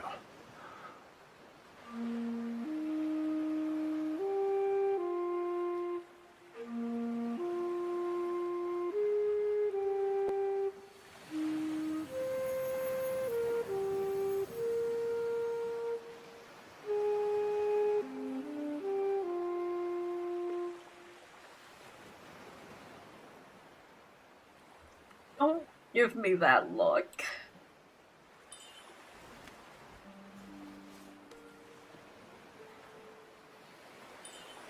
Tides have changed. The sea inevitably returns to where it belongs, and separates from the land.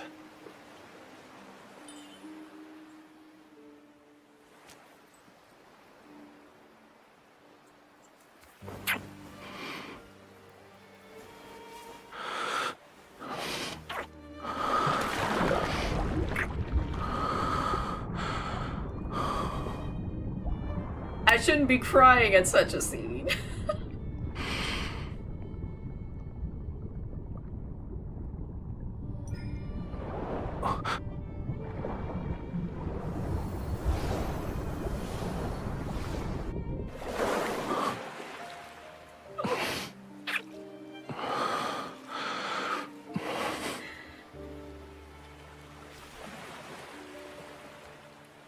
You want to say something else?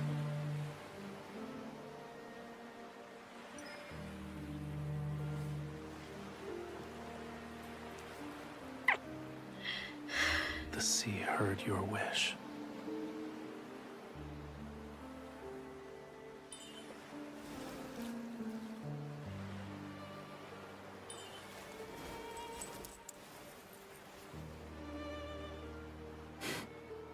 The place you hold in my heart far outweighs this little scale.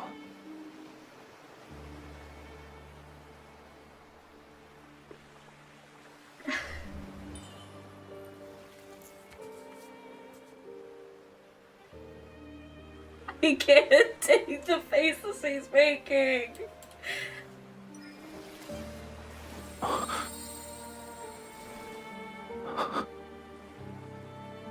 God, no.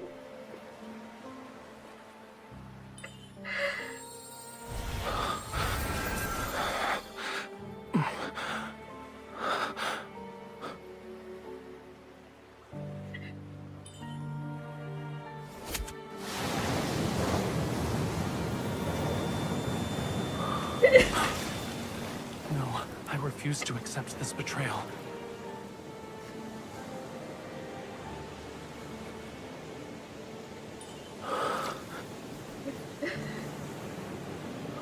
The Sea God doesn't need this heart. Our bond, it cannot end this way. I won't allow it.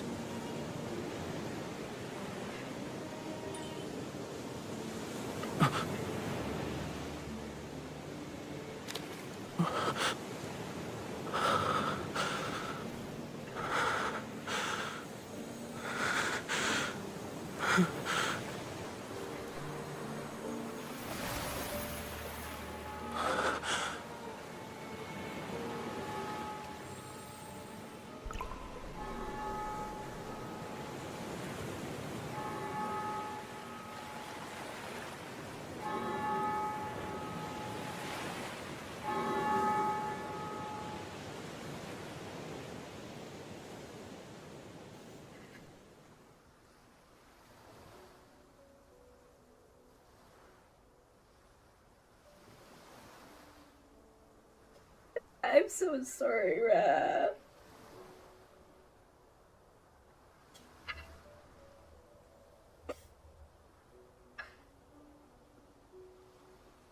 Daylight has arrived. The tides surge. Waves build upon waves. They're so powerful that they scatter the clouds in the sky. The black sea water bleeds crimson. Then the red fades and takes the darkness with it. The sea's original azure hues reappear. The bells and Romirro toll ceaselessly as massive waves engulf the world. This land is transformed into a seabed. The seawater envelops every house, every patch of soil, every mountain range. It whispers and returns the memories from millions of years ago.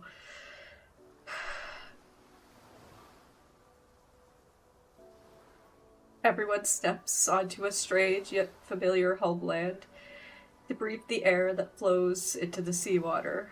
Lemurian memories awaken in their blood. Wait, Romirro was Lemuria? I mean, that makes sense, but fuck. Phantasmal whales leap from the water and return to the sea. They swim through the city that has been reborn. And what, like, yeah, it had to be submerged because that's where it was originally under the sea. It was Whale Falls City.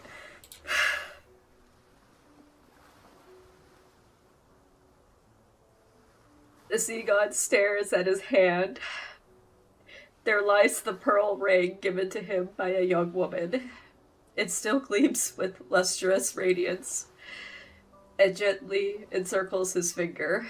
It's like her embrace that never let him go. It shall keep him bound to the sea forevermore. Oh, thank you for not having me read a whole bunch, at least. Freshly done.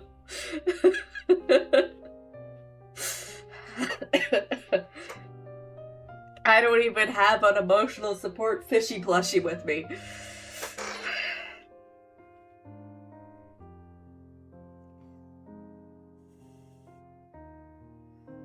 Yeah, same.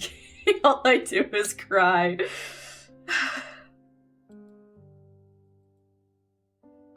Now what are you giving me that's depressing? Distant reveries.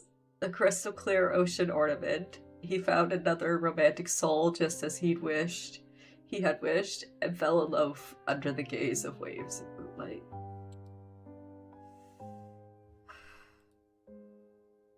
Oh, thank you. They really know what sentences to choose on these freaking affinity levels, man.